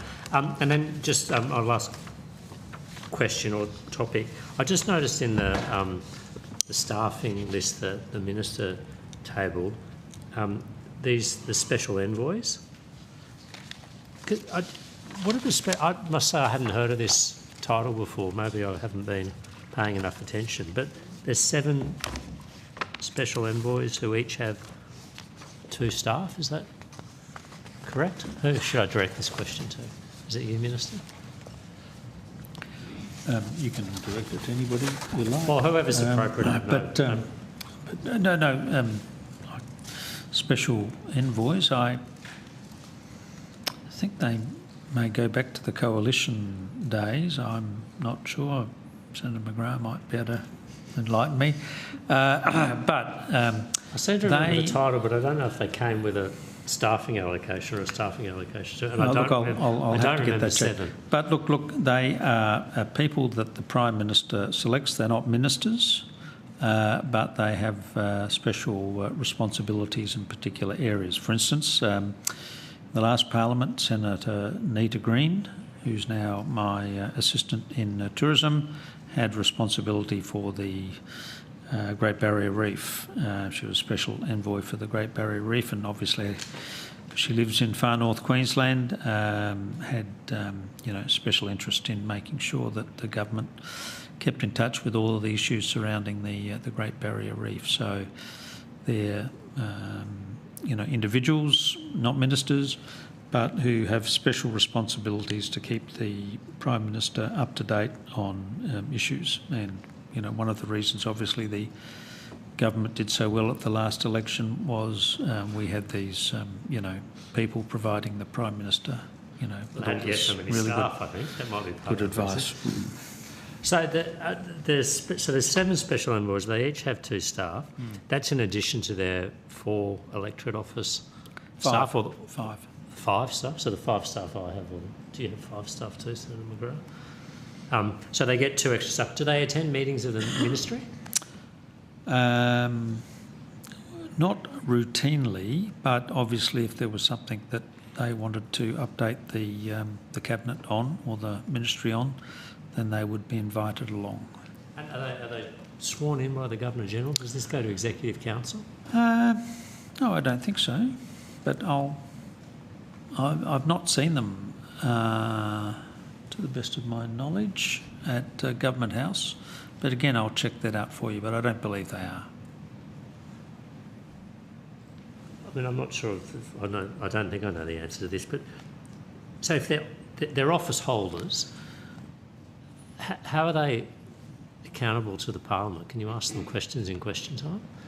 No, but there are other individuals you can't ask questions to. Assistant ministers, for instance, in the Senate, are part of the government, but you can't ask them questions. Not sure what particularly prevents you asking them a question, but there's got to be some impediment there. Are they attached to a portfolio, these special envoys? Do they have access to the public service? No. They don't? So, like, there's, I think Mr Watts, I know, he's a special envoy for the Indian Ocean. Who's that? Tim Watts, I believe. Tim Watts, yep. Special envoy for the Indian Ocean, was the Assistant Foreign Minister, Yep. I think. Does he have access? Does he get briefings from the Department of Foreign Affairs and Trade? Can he get... Oh, look, I'm sure he could get briefings. I don't think there would be any... And would departments prepare speeches for them and talking points and material? Are they able to access? You're getting into quite a bit of detail here. So I'm just very curious. I'm happy to check that out and come back to you with a formal answer, Senator. Okay, thank you. Thanks, Minister. Thank you, Chair. That was all from me. Excellent. We will move on. We might take a very short break. Are we happy with 5, 10? Yeah, 10? only 5 minutes, and for the AEC, because we've got the AEC and PWS in here to do in the next hour 15. Yeah. Yeah, 5 minutes. 5 minutes, if that's Okay, okay. we'll take a quick 5-minute break and we will return at 9:50.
Okay, welcome back, everybody.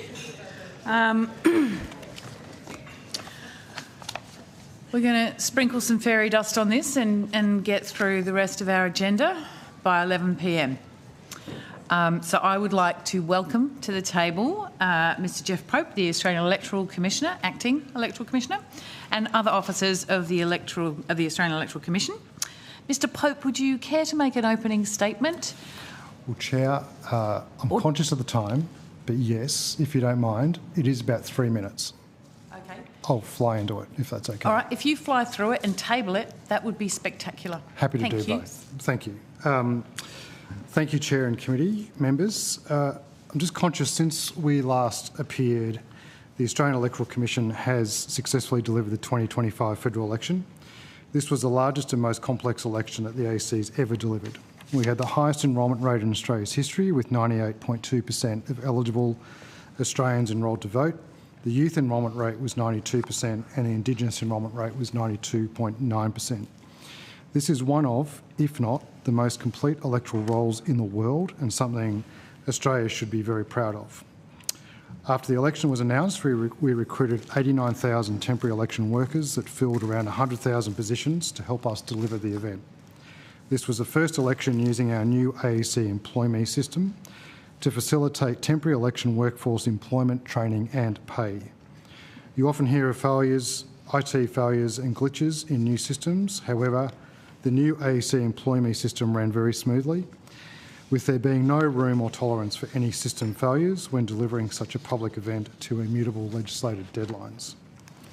The 2025 federal election saw the largest ever service offering, with 7,000 polling places, nearly 600 early voting centres, 111 overseas voting centres in 81 countries, 598 mobile polling teams that visited just over 2,700 facilities such as aged care, hospitals, mental health, residential facilities and homeless shelters. 77 mobile polling teams that travelled over 162,000 kilometres in 10 days to deliver polling to 469 remote communities across 6 jurisdictions. Approximately 11.8 million official guides sent to households, more than 720 million social media impressions from our advertising campaign, and over 44 million hits on our website, including 6.4 million just on polling day. And we delivered over 1,000 education sessions in 35 languages to Indigenous and multicultural communities around Australia. On election night, we counted the most votes ever, including for the first time over 419,000 postal votes. The weeks that followed produced the most complex count in our history, with 88 Senate seats requiring a full distribution of preferences. We also captured over 111 million preferences in 4 weeks for the Senate. Pleasingly, turnout defied international trends with a slight increase from 2022. This election was delivered in very challenging circumstances, with a deteriorating information environment, an increase in third parties and issue-motivated groups advocating their cause, a challenging threat environment, and the unknown impacts of artificial intelligence. We also had the onset of a late wet season in Northern Australia, floods in parts of northern New South Wales, and a number of public holidays to pivot our service delivery around. The AEC navigated these challenges very well. We feel that our election services are pretty much hitting the high watermark of election service delivery, not just in Australia, but also internationally. But when offering a voting service to every adult Australian in a 2-week period, there will always be some areas of further refinement. As a learning organisation, we are committed to continuous improvement and striving for service excellence. And we look forward to beginning discussions with the Joint Standing Committee on Electoral Matters next week. I'm immensely grateful and proud of our highly capable and committed staff at the AEC and the great work that they do. I would also like to sincerely thank and acknowledge our temporary election workforce and contracted service providers for their outstanding contribution to the delivery of such a successful and trusted election. We couldn't do it without them. Survey data indicates that Australians continue to have very high levels of confidence, trust and satisfaction in the AEC delivering elections. All Australians should be immensely proud of our elections and democracy, but to remain world leading, we must not be complacent. We must all continue to passionately embrace, nurture and defend our democracy and continue to complement that with sustained investment to best position Australia to successfully navigate the current and emerging threats to elections and democracy more broadly. Thank you, Chair. Thank you so much. Minister. Thank you, Chair. On behalf of the government, and I think the people of Australia, can I congratulate the Commissioner and his team on the terrific work they did in running the last election. I took the opportunity to go down personally and thank his staff in Canberra a few weeks ago, and just wanted to put on the record the government's appreciation for the way in which they conducted, the professional way in which they conducted the election. Hear, hear. Thank you, Minister. We'll go to Senator McGrath. Thank you.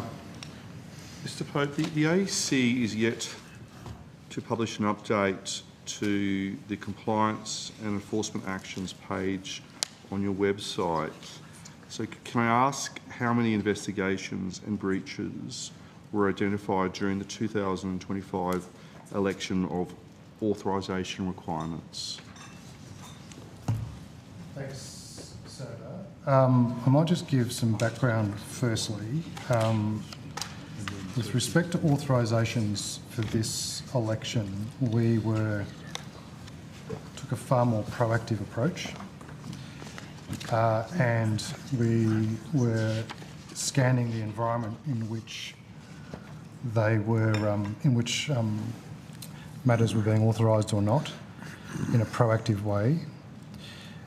And my understanding for this election is we had 1,402 complaints about electoral communication. Not all of those related directly to authorisations though, so I would have to take that on notice to get further breakdown for you, unless our Chief Legal Officer has that at hand.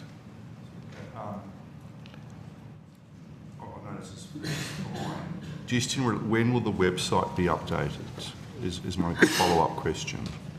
Well, I think, Senator, I mean, we're still wrapping up elements of the election, and we've still got matters that we're further examining and considering, both in terms of potential authorisation issues, other legal complaints, and disclosure matters. So I think once we've completed that. Okay. Now, can I refer you to Gazette News, which was raised with the AEC during the election campaign by Senator Hume. Now, Gazette News was launched in September 2004. It's an online network. It has what you call hyper-local digital titles, including the North Shore Lorikeet, the Eastern Melburnian, the Mid-Coaster, and so forth. Now, these titles only operated in electorates where teal independents were competitive, and they published content that promoted independence and attacked the coalition. And they were established, while styled as a local news service, they were clearly didn't follow established journalistic standards, and they were not members of the Australian Press Council. Now, Senator Hume did write to you during the campaign about the conduct and the failure for the Gazette News to have the appropriate authorisations. So can I ask, how many instances of the Gazette News content were assessed by the AEC for compliance with authorisation requirements? I recall that matter, Senator, and we examined a number of articles that appeared in Gazette News and looked at a number of matters that were online. And my understanding is our response was that at the time they didn't meet the authorisation requirements, and I think it was more around the dominant purpose. But I'll ask our Chief Legal Officer to further expand on that. Andrew Johnson, Chief Legal Officer. Senator, in relation to that, we monitored those media online organisations and their content over the course of the election.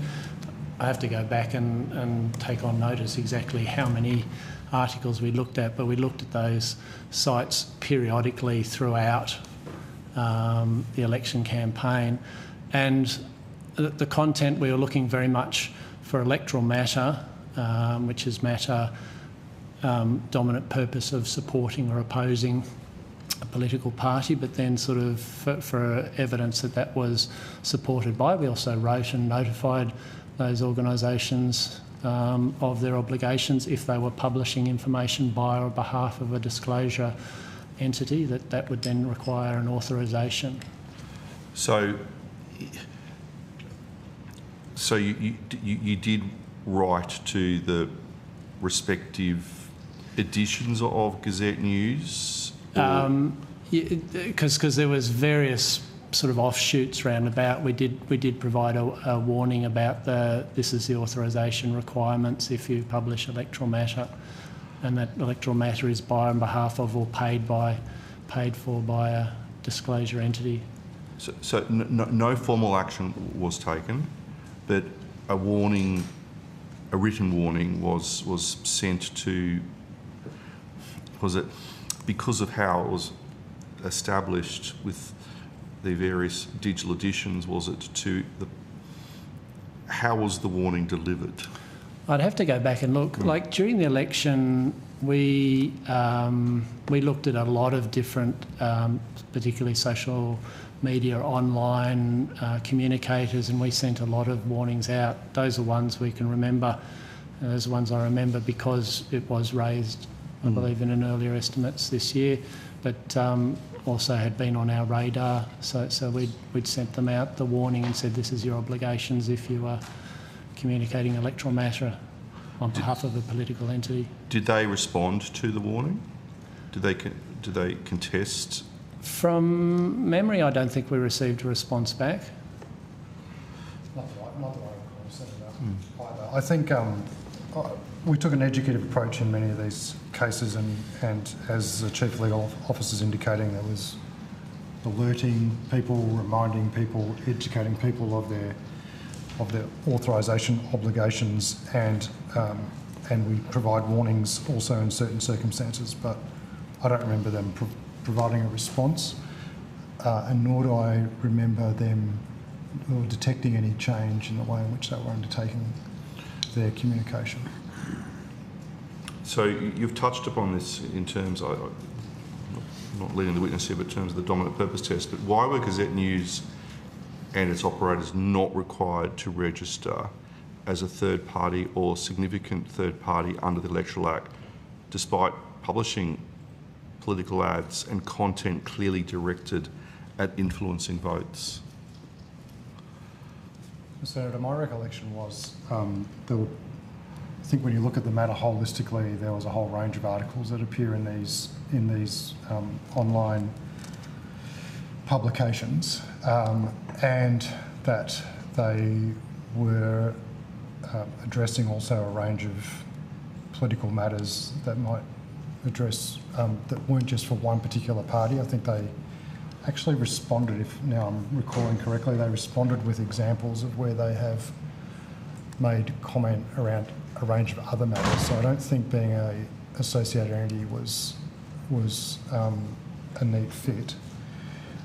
But it all came back to the dominant purpose test, and there was an assessment that threshold was not met.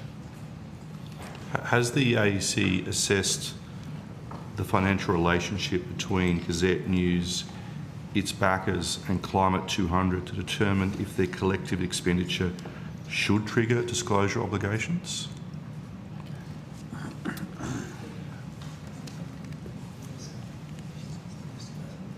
I don't know whether we've gone that far in looking at those connections. I think, the information that they had online on their online sites, there was articles like, here is the people who are candidates in, the seat of Bradfield or North Sydney, and listed various candidates. Like in looking at that, we're sort of saying we couldn't see the particular electoral matter. You might sort of say there were some issues that they had which, aligned to one side of one particular side more than others that they sort of had articles about, but there wasn't apparent that there was electoral matter, that this was campaigning, and we kept watching them to sort of say, is this a site which starts off as a news site and then sort of becomes weaponised as a campaigning specifically for or against one side or the other? We didn't see that information on their online sites. But isn't that the purpose of propaganda? Is that it's sometimes quite subtle in terms of the influence in terms of an election, and Gazette News in terms of its subtlety of presenting here are the candidates, and it's how you present their preferred candidate compared to the others. Yeah. Look, if I might also say, I'd agree with you, Senator. I think this is an issue which is proliferating now in the use of social media, that there are these third-party entities being set up, and the challenge is sort of working out whether they really are just an independent group or they're aligned in other ways. I think this is a matter which has been referred in the terms of reference to the Joint Standing Committee on Electoral Matters to consider more about some of this new forms of third-party involvement and uses of social media. So there are no mechanisms currently to require entities such as the one we're talking about to disclose their donors, where they're clearly seeking to influence an election but claim to be media. Well, not until they become a disclosure entity, Senator, so that's quite correct. And the Chief Legal Officer is correct. I think these are conversations that we look forward to having in the Joint Standing Committee on Electoral Matters next week. And the other element of this is the subjective test that goes along with the dominant purpose rather than it being an objective test, which makes it slightly more difficult as well. So I think there is some, there's conversations to be had here around the changing media landscape and whether the Electoral Act is keeping pace with that. And I think the Joint Standing Committee, we should have a very rich conversation with respect to that. Have you provided it? Have you provided any advice to government on tightening the definitions of electoral matter? And because I've just been given the wind up, and would you support changes to require online news entities publishing electoral content to disclose donors and register as third parties?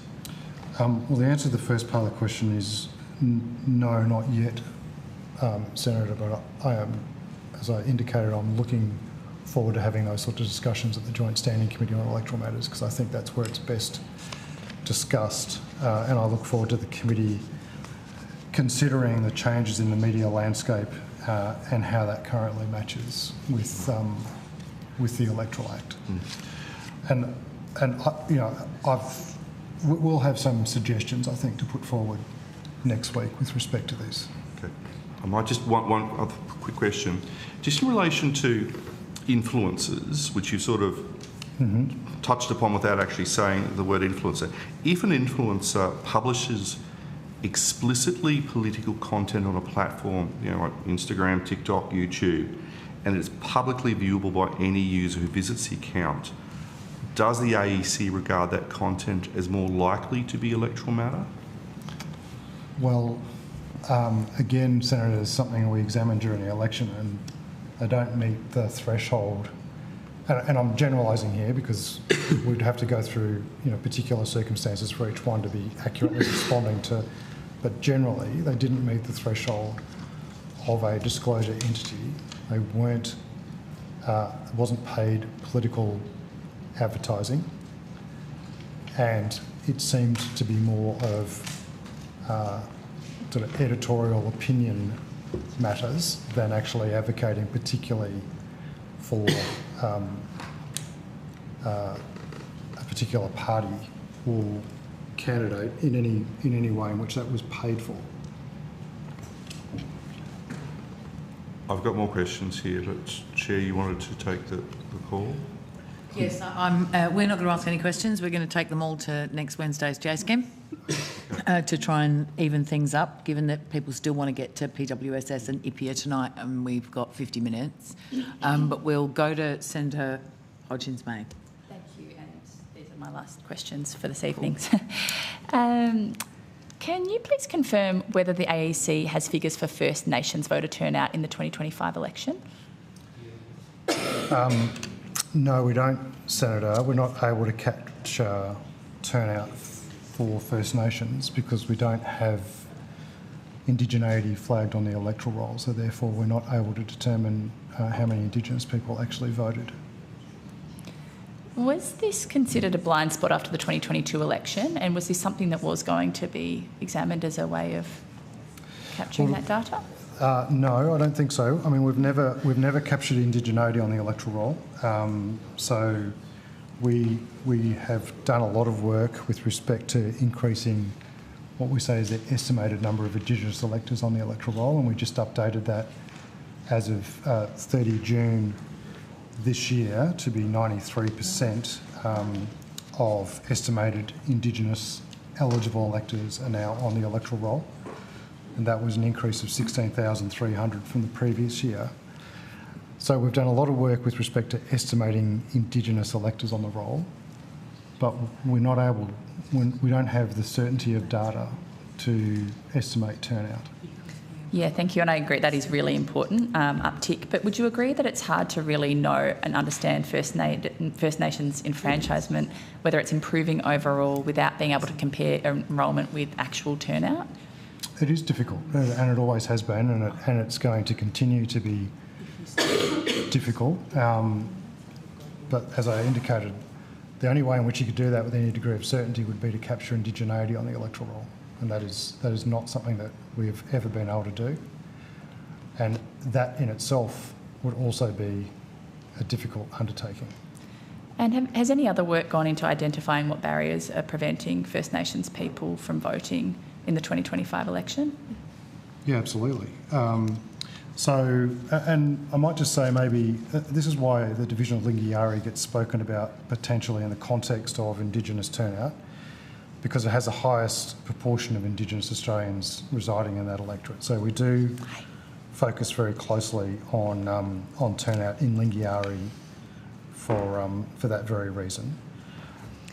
For a number of years, and well over a decade, the AEC has been running the Indigenous Electoral Participation Program, and we've done a whole range of initiatives under that program to engage with Indigenous Australians, to get them on the roll first and foremost, to give them education with respect to how to complete a formal ballot paper, and of course to encourage them to turn out and vote. And I could probably talk about the next half an hour, Senator, about everything that we've done. I don't have the luxury of time, but I am very interested. So we've done an awful lot with respect to that, and including, I might just say, 481 yarn and learn sessions to Indigenous communities right around Australia for this election alone. Great. I've got some more questions on that, but I'll put those on notice in the interests of time. Perhaps if I can suggest that the Commissioner provides a bit of a summary of what's been done in this space to all members of the committee. The challenge we have is that we have two other agencies to get on. And No, I'm not suggesting now. I'm suggesting a written... Absolutely. And a written report. I'd be happy to take a bunch of your questions and ask them next Wednesday, because I'll be at the JSCAM. Terrific. Okay, thank you. Thank you, Chair. I'll just ask a couple more. Accessibility at voting booths. Prior to the 2025 election, AEC put out a media release saying it would have almost 42% of all places rated as fully wheelchair accessible and a further 49% rated as having assisted access. What were the actual figures, and did they match those projections?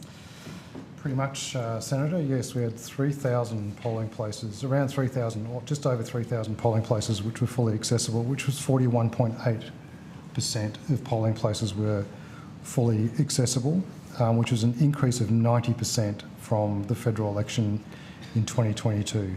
So yes, we were able to secure premises that pretty much met that expectation, which was a great achievement.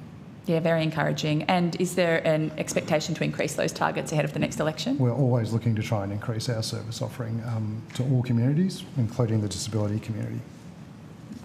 Good, thank you. And did the AEC receive complaints specifically about polling booth accessibility? And is that something that you can put on notice as well? How many and the nature of those? I think inevitably we would have received some, but I can say hand on heart, significantly less than previous elections, significantly less. From the disability sector holistically, not just about accessibility, but also about some of the education and support materials that we provided that community. That's great, thank you.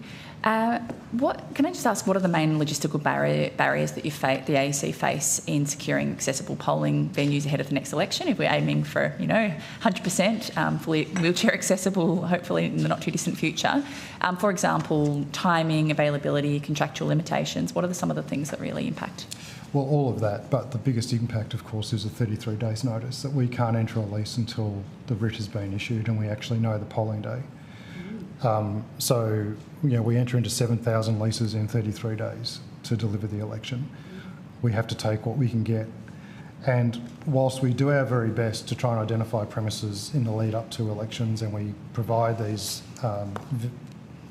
owners of the premises with options, of course, once a date is known, if it's already been booked out for weddings and other community events, then we have to go elsewhere. So yes, I was on a booth with a 2-hour wait all day on election day in South Bank. So that is by far the biggest challenge. Sometimes also costs can become a challenge. Also, we try and negotiate the best possible outcome. But so is it fair to say that certainty around election timing would really increase the AEC's ability to secure those venues, fixed term elections, perhaps?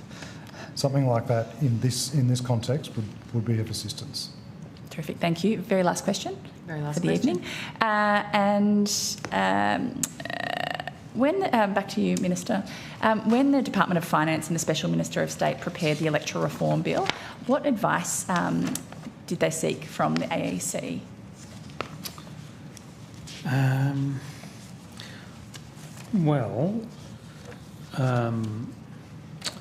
I think we were pretty regularly in touch with the AEC to show them what we were proposing to do and get any comments. I couldn't tell you exactly what the advice said, but I'm happy to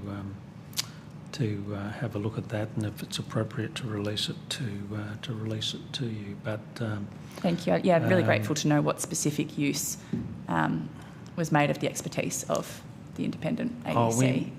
We made sure that they were fully apprised of what it was that we were proposing to do and to seek their comments. And in respect of some issues, we changed the proposal in response to some of the good suggestions that the AEC had made.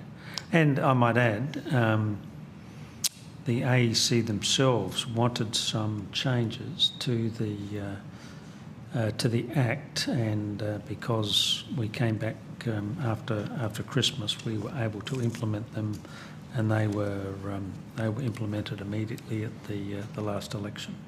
Terrific. If you could put those changes on notice, provide those answers those on changes? notice. Yeah, the changes that were made in relation to the advice provided by the AEC sure. and the AEC's advice, I'd be very grateful. Thank you. Thanks, Chair. Senator Roberts. Thank you, Chair. Thank you for appearing tonight. Firstly, thank you, Mr. Vote for a 2025 federal election that caused the least number of complaints of any since I've come into the Senate. And it seemed to be that the process and sub-processes went really well. So thank you. The first issue I'd like to flag is the Senate Central Scrutiny Centres. Our scrutineers, some of them were reporting that your staff were pushing the scan of the ballot paper across their screen so fast that often scrutineers had no chance of being able to read the form, and if they were too slow, were unable to complete reading or call back the scan once it had left the screen. Has this come to your attention? Senator, I think there's comments almost every election since the new Senate scanning system was introduced in 2016. And we say to all scrutineers, the entire process is open to scrutiny. If you've got any questions, please come and talk to us. If you've got any concerns, please come and talk to us. But as I indicated in my opening statement, Senator, we captured over 111 million preferences in less than 4 weeks for the Senate. It is a massive, massive undertaking. Yeah, that was impressive. And it does need to move at a particular speed so that the Senate can reform, particularly when there are potential constitutional implications as we get closer to the 1st of July. So there is a balance. There is balance to be struck there. We've made adjustments along the way over the years to accommodate that, and we try and deal with any concerns that people raise at the time. Okay, thank you. Going back to when the Australian Electoral Commission stopped driveway audits of the voter rolls in 1995, the 1996 election participation rate was 96%. It's been falling ever since, down to 90% in 2022. Yet the rate increased in this federal election to 91%, slight increase. Did you do anything different this year? Have you made any changes to the rolls by way of addressing orphan or simply wrong entries? Well, Senator, I mean, as I said in my opening statement, we've got probably the most complete roll in the world at 98.2%. We undertake extraordinary integrity measures every year to maintain the accuracy of that, and we report on our performance measures around the accuracy of the roll in our annual report, which we've just tabled. And year on year, we consistently meet those public performance measures around name and address accuracy in the electoral roll. Of course, there's no better way to update the integrity of the electoral roll and to test the integrity of the electoral roll than to conduct a federal election when every Australian comes and has their details marked off at the electoral roll. But over and above that, of course, we data match the electoral roll every year with, if my memory is correct, more than 100 million records from other Commonwealth agencies to make sure that the roll is accurate. So we go to extraordinary lengths to make sure that the roll is accurate, and we've not identified anything that would cause us any concerns. In terms of turnout, you're correct. The turnout did increase by nearly 1%. That is despite global trends in Western democracies where turnout has been declining now for many, many years. What we did do at this election is we provided one of the best service offerings I think that any election management body in the world could offer. Now, of course, we are driven by having to service an electorate that is compelled to vote, so therefore we have to provide an excellent service offering. But we certainly increased from this election our offering of mobile polling to a whole range of facilities, to over 2,700 facilities around the country, including aged care, mental health facilities, hospitals, homeless shelters, prisons. I think we had a 90% increase in the number of votes that we took in prisons, a 50% increase or thereabouts of the number of votes in mental health institutions. So we did an awful lot more in this election than what we did in 2022, noting, of course, 2022 was a COVID election and many of those institutions weren't able to accept a mobile polling service. Okay, thank you. The New South Wales statewide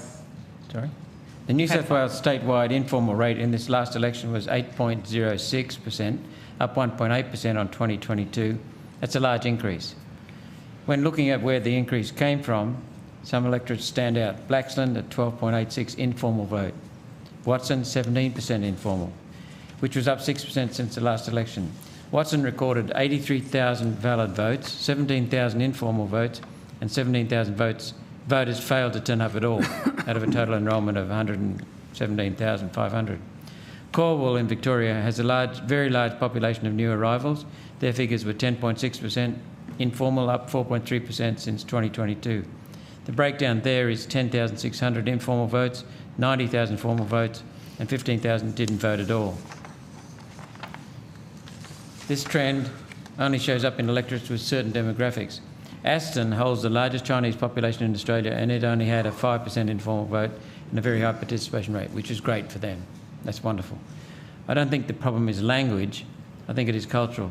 Do you have any plans to reach out to encourage participation in our election process from electorates such as those which are taking a large share of new arrivals from cultures that have no democratic tradition or that believe voting and democracy itself is haram? Senator, I'm not sure that I agree that it's cultural, but let me just provide a bit of an overview. Firstly, for this election, we did over 500 education sessions to migrant communities, new migrant communities, many of them in Western Sydney and also in Victoria. In fact, we did 291 sessions in New South Wales and Victoria. In New South Wales, 7,764 participants, and in Victoria, 2,550 participants. Some of these were done in person, some of these were done virtually, and many of them were done in various languages. Western Sydney has been a persistent challenge with respect to informality now for more than 20 years, which is why we wanted to run these education sessions to try and make some inroads, and similarly in different parts of Victoria. And as you point out, and as the data indicates, there are still some persistent challenges. Now, the comparison from last election to this election for many of those electorates is very difficult to make because many of their boundaries changed as a consequence of redistributions, both in New South Wales and Victoria. We have made some inroads, though. I can say with respect to Nichols in Victoria, the informality rate actually dropped by more than 2%.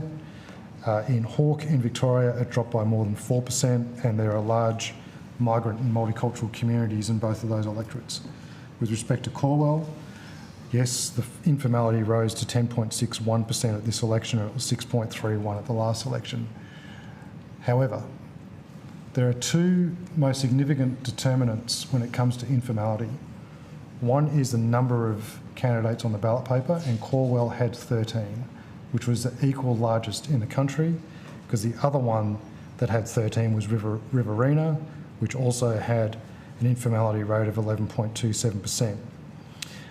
When you look at Western Sydney, Blaxland had 7, McMahon had 5, Fowler had 7, Werriwa had 7, Watson had 9, Parramatta had 8, Chifley had 8 also. That is one determining factor, is the number of candidates, because when you have a look at informality ballot papers, a very large percentage of them, around 12.5% number only 1 to 6, which is in accordance with the Senate voting rules, as you'd be well aware, Senator. So when you've got 7, 8, 9, 10 or 11 candidates and you're only voting 1 to 6, you've got an informal ballot paper. 37% have other incorrect numbering. 17% also only do first preferences in the House of Representatives. That is a particular problem in New South Wales, going back to your opening point about the increase of informality of 1.84% in New South Wales, because of the different voting system in the New South Wales state election of being optional preferential. This is one of our biggest challenges. So you overlay optional preferential, numbers of candidates and language challenges, and that Western Sydney is effectively the most challenging nut to crack when it comes to formality of ballot papers. We tried very hard in the lead up to this election with these thousands of participants. We will continue to work very hard on trying to address that in future elections. Thank you. I appreciate the directness of your answer. Move on. Thanks, Chair. Very much looking forward to unpacking that further next Wednesday. Senator Collins, over to you. I'm going to be very quick tonight. Colleagues some time, but firstly, Commissioner, I just wanted to thank you. I recognise in your opening statement that you said how hard the staff work. I was there in Bradfield for the many weeks of scrutineering, and I saw how much pressure they were under to get it right. Thank you to everybody that was doing that, but also thank you to everything that you do in the Pacific region as well, in some very challenging circumstances, helping them to run their elections as well.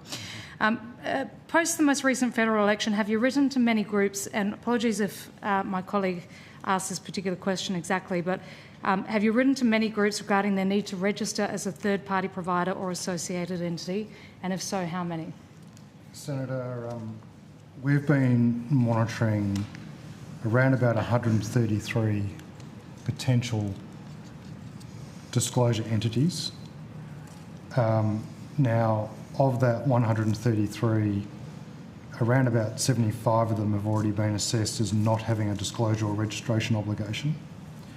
14 have already registered as a significant third party or associated entity. But we continue to engage with many of those entities. Of course, the total number of third parties won't be known until after the return date for third party returns, which is the 17th of November of this year. But yes, we have been actively monitoring the environment and engaging with entities very frequently throughout the election and since. Thank you. Have you written to any religious organisations? Yes. Have you, what activity requires a religious or faith group to have to register as a significant third party?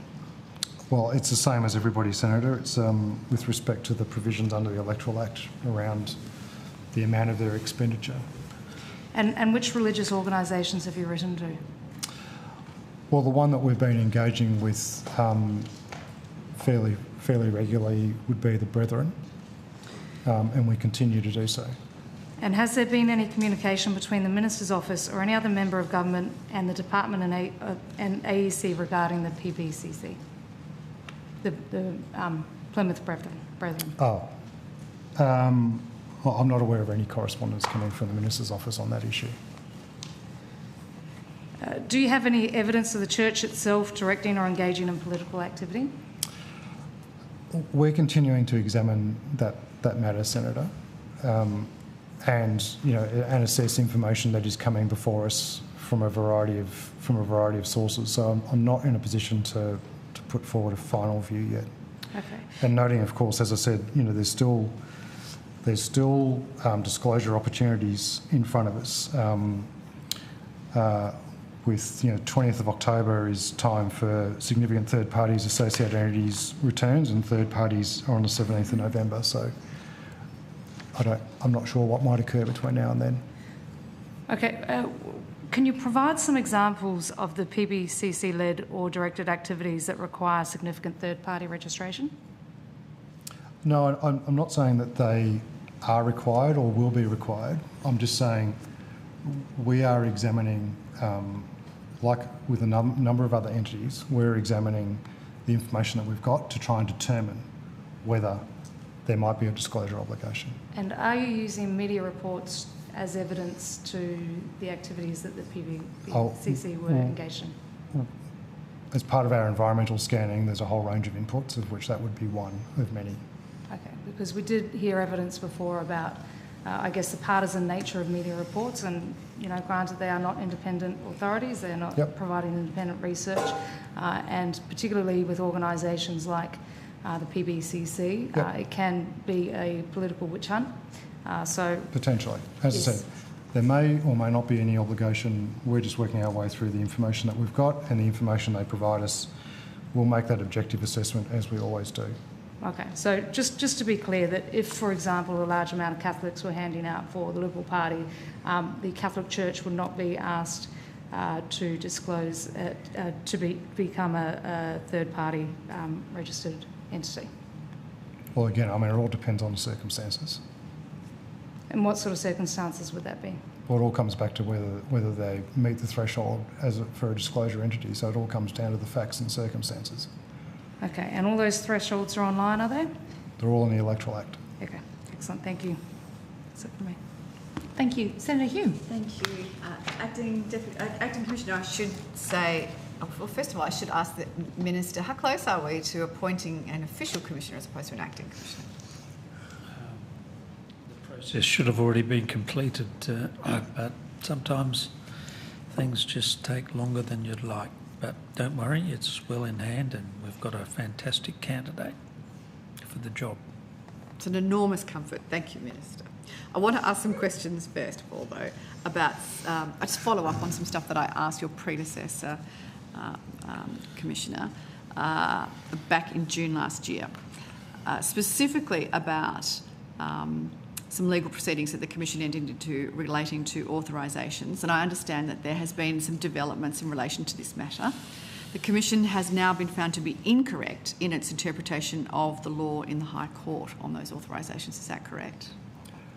I'd say that the High Court has overturned the decision of the full bench of the Federal Court in the matter with respect to Mr Laming, yes. Yes, okay. So are there any other legal cases relating to this interpretation that are currently active? Yes. And have you ceased those proceedings or sought settlement? We are in the process of engaging with the parties that are associated with those proceedings, seeking some advice and looking to try and resolve those matters as soon as practicable before the respective courts. So obviously being a model litigant, I'm assuming that once the High Court made its decision and found that your interpretation was wrong, you looked to correct that mistake. So have you have contacted the other parties or individuals that have been subject to the Commission's incorrect interpretation of that Act and are now seeking to deal with them separately. Is that correct? Is that what I just heard? Well, I think I'd probably put it a little differently, okay. Senator. So firstly, it's not, I wouldn't say it's characterised as an incorrect interpretation of the Act. It actually relates to the way in which the Act is constructed around the penalty for authorisations. Right. We also need to keep in context that the matter that relates to Mr Laming related to Facebook posts, so it may not have an exact application therefore to other forms of publications. So there's a potential matter to work through about, does it relate more broadly or does it just relate to social media posts? But broadly, Senator, being the model litigant, we are taking legal advice with respect to the High Court's decision around the penalty with respect to Mr Laming, and we are now re-engaging with the respective parties on the two outstanding matters to seek an appropriate resolution. So an appropriate resolution potentially might be remitting or varying or refunding any penalties or cost orders that have relied on the original interpretation before the full court position. Yeah, I don't want to speculate, because these will need to be, whatever we determine, if we're able to negotiate matters with the parties, still it's got to be ratified by the court. So it'll be ratified by the federal court. Okay. So do you have an enforcement matrix for digital posts that you potentially, specifically after the Laming finding, so including when to warn, when to seek undertakings and when to litigate? More broadly, Senator, particularly as a consequence of the new funding and disclosure reform legislation, we are actually working on our regulatory framework and our regulatory posture, which will be something that we'll be publishing in due course, right, as we lead into the implementation of that legislation. So that is work in progress. Okay. Is there an enforcement matrix in place now? Is there something that you would use to determine whether you would pursue an enforcement based on that original interpretation? And have you then updated it to reflect the court's findings? Have we... Do you want to come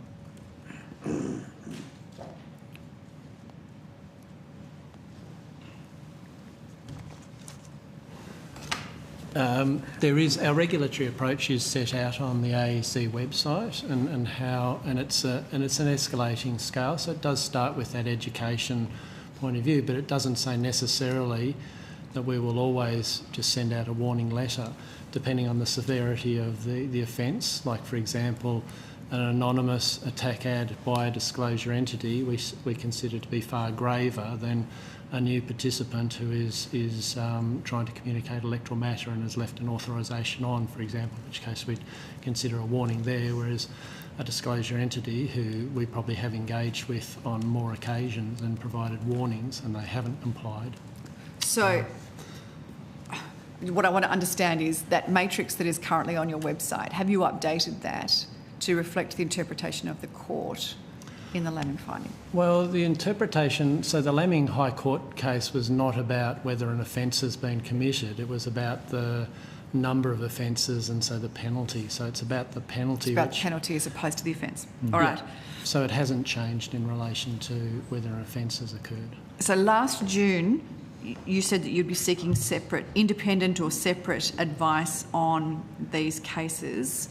And you just said, I think, Mr Pope, that you have done that now? We have sought further legal advice on both of these matters as subsequent to the Laming When you High say Court ruling. further legal advice, do you mean independent outside the AEC? Yes. Separate advice, independent advice? Yes. Yes, okay. And now that a further loss has been racked up, do you think that perhaps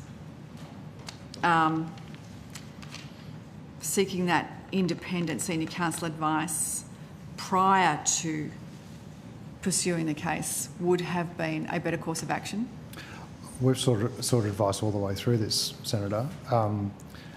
This has come down to a highly technical interpretation of the Commonwealth Electoral Act, which, the full court of the Federal Court actually agreed with our position. It has now since been overturned by the High Court.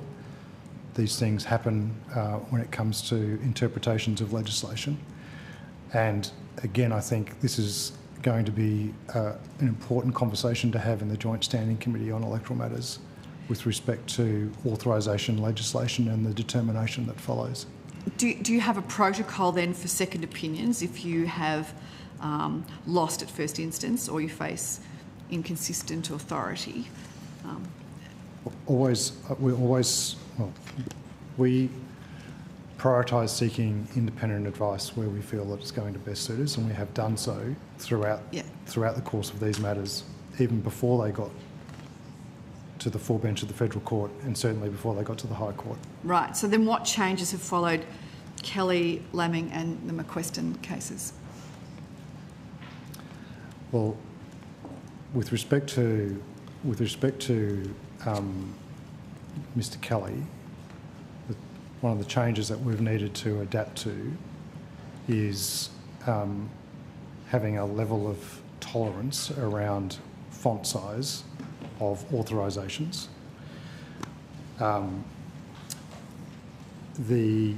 With respect to Laming, those changes are being considered subsequent to the legal advice. With respect to McQuestion, I think we'll wait and see what the outcome is when we finalise that matter before the Federal Court. Senator Hume, can I just draw your attention to your colleagues wishing to question other entities that are due before us, and the fact that we are going to have a hard finish at 11 p.m. Out of respect for the people who work in this building, Hansard, Secretariat and the public servants that are here. Okay, I'll be just a couple more moments. So there's a pattern here, and the AEC originally said that it didn't need independent legal advice on its position. You now have commissioned independent advice. I want to know, Mr Pope, has the AEC, will it commit to an external review now covering case selection or covering proportionality and consistency across enforcement? What we'll commit to, Senator, is we'll commit to reviewing our regulatory posture, publishing a regulatory framework, publishing a updated compliance and enforcement strategy in the lead up to the implementation of the funding and disclosure legislation next year. Okay. Next year, did you say? Yes. Well, Thank you. The funding and disclosure legislation takes effect next year. Okay. Can I ask then, do you now or do you do you now or will you benchmark your regulatory posture against other Commonwealth regulators that run a civil penalty regime? Yes, we certainly will, and we've... Do you now? In some respects, yes, but more so and more deliberately and more comprehensively now that we are morphing into becoming a large regulator as a consequence of the funding disclosure reform legislation. So can I specifically ask about the McQuestion matter? Because obviously that the High Court's decision is going to have a material impact on the ongoing McQuestion matter. What specifically what approach is the AEC taking in that specific matter? Well, Senator, it's a little delicate given that we're the matter is actually still before the court. We need to go back to the court to have that examined, and we need to engage with the respective parties. And my understanding is we either have or we will very soon be starting those discussions. So I'd be a little reluctant to go any further at this particular point.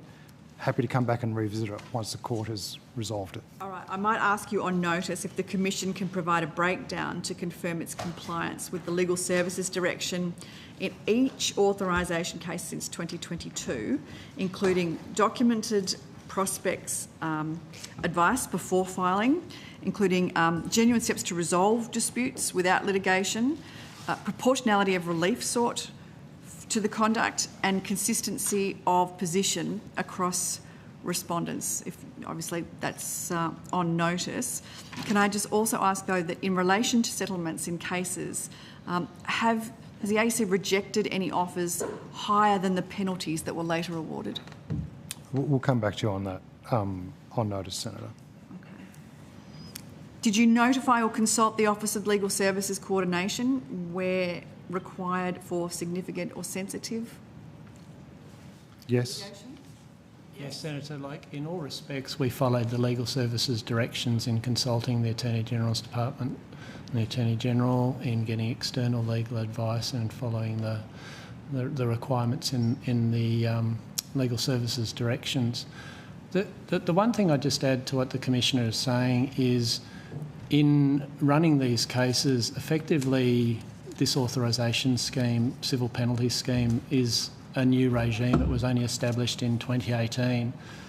The way the scheme is drafted, and as it went through, particularly the Lamming's a good case, through the federal court, full federal court and high court, you had 5 judges deciding one way and 4 judges deciding another way, which reflects actually probably the legislation is not that clearly drafted. And so as a regulator, there is that obligation to test and test what those boundaries are. Can I then ask if you have notified or consulted the Office of Legal Services Coordination, if you could provide the dates and on notice the written communication for that? Yep. Can I also ask, do you maintain a Legal Services Direction compliance register for contested matters? Not a register of that. No? Is there a reason why you wouldn't do that? No, there's the records of we consult with them as and when required. Okay. So with the courts, where the courts have narrowed your interpretation, what steps have you taken to update your guidance and to cease positions inconsistent with the rulings?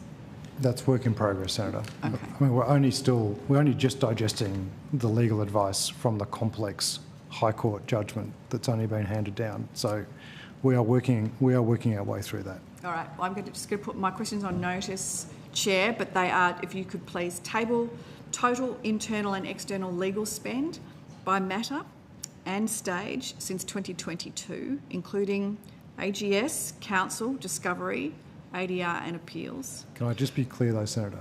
Is that just on authorisation matters? That is on all total internal and external legal spend on any authorisation matters that you have undertaken since 2022. Yeah?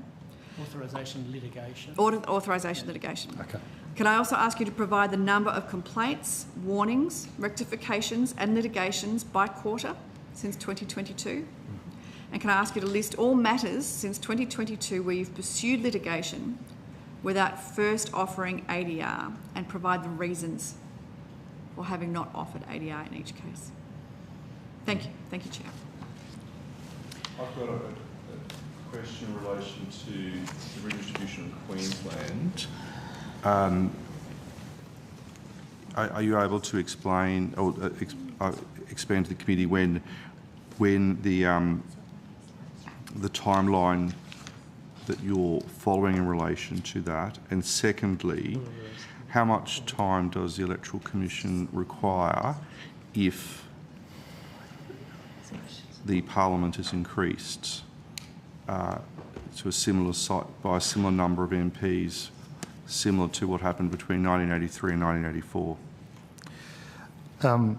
Firstly, Senator, with respect to Queensland, so we've deferred the redistribution of Queensland until the middle of next year. Under the Act, I think within 30 days of the first anniversary of the House of Representatives, I need to make a determination on the number of seats that will constitute the next Parliament.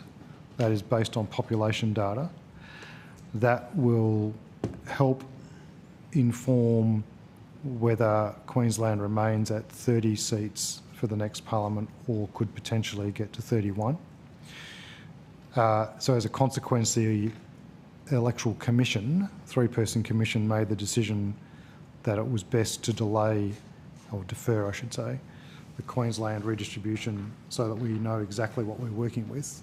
Otherwise, we potentially risked doing it now for 30 seats and then potentially repeating it again next year for 31. With respect to the second part of your question, we haven't yet turned our mind to that particular scenario. Of course, it would depend on what the number is for a new Parliament, but it's possible that we may well need to do a redistribution for the 6 mainland states prior to any implementation. How long would that take?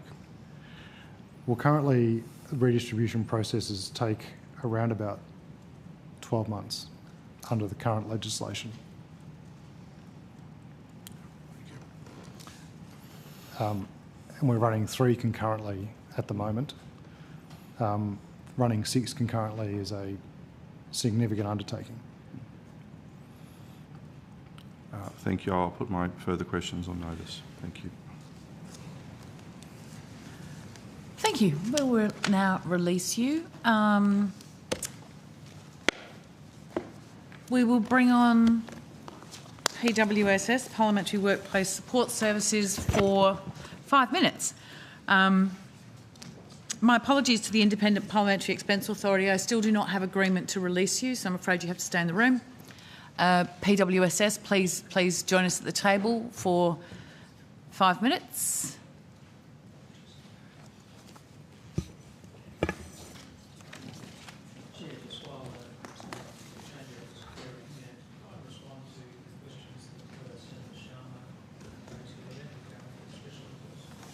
Yes, most certainly, Minister. So special envoys, whether parliamentary or non-parliamentary, have been appointed by successive governments from both sides to focus on specific areas of policy, conduct reviews and represent communities.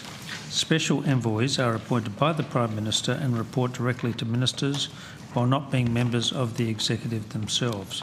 For example, Barnaby Joyce was appointed Special Envoy for Drought Recovery by the Morrison government. Thank you, Minister. So, welcome, Ms Leonie Granger. McGregor, Chief Executive, and the other officers. Would you care to make an opening statement? No, Senator. Excellent. We'll go directly to questions. Senator McGrath. Thank you. Thank you, Ms McGregor, and to your officers and staff.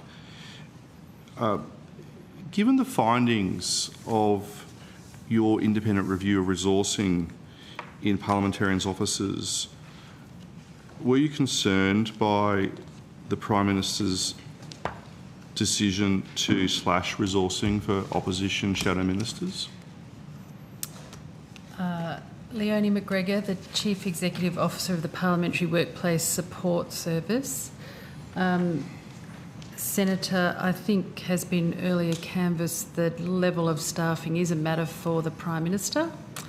The resources review, I guess, does find in relation to staffing that there's a mixture of things that contribute to what I guess people would term pressures on staff. So, and that is a range from numbers of staff in particular offices through to the way in which an office is run, the efficiency, the sort of systems that are set up, the location of the office, the particular things that might be issues in the electorate. So it's a broad range of things, and so to that extent, I wouldn't say there's a single thing that would cause us concern, but we look at the whole picture.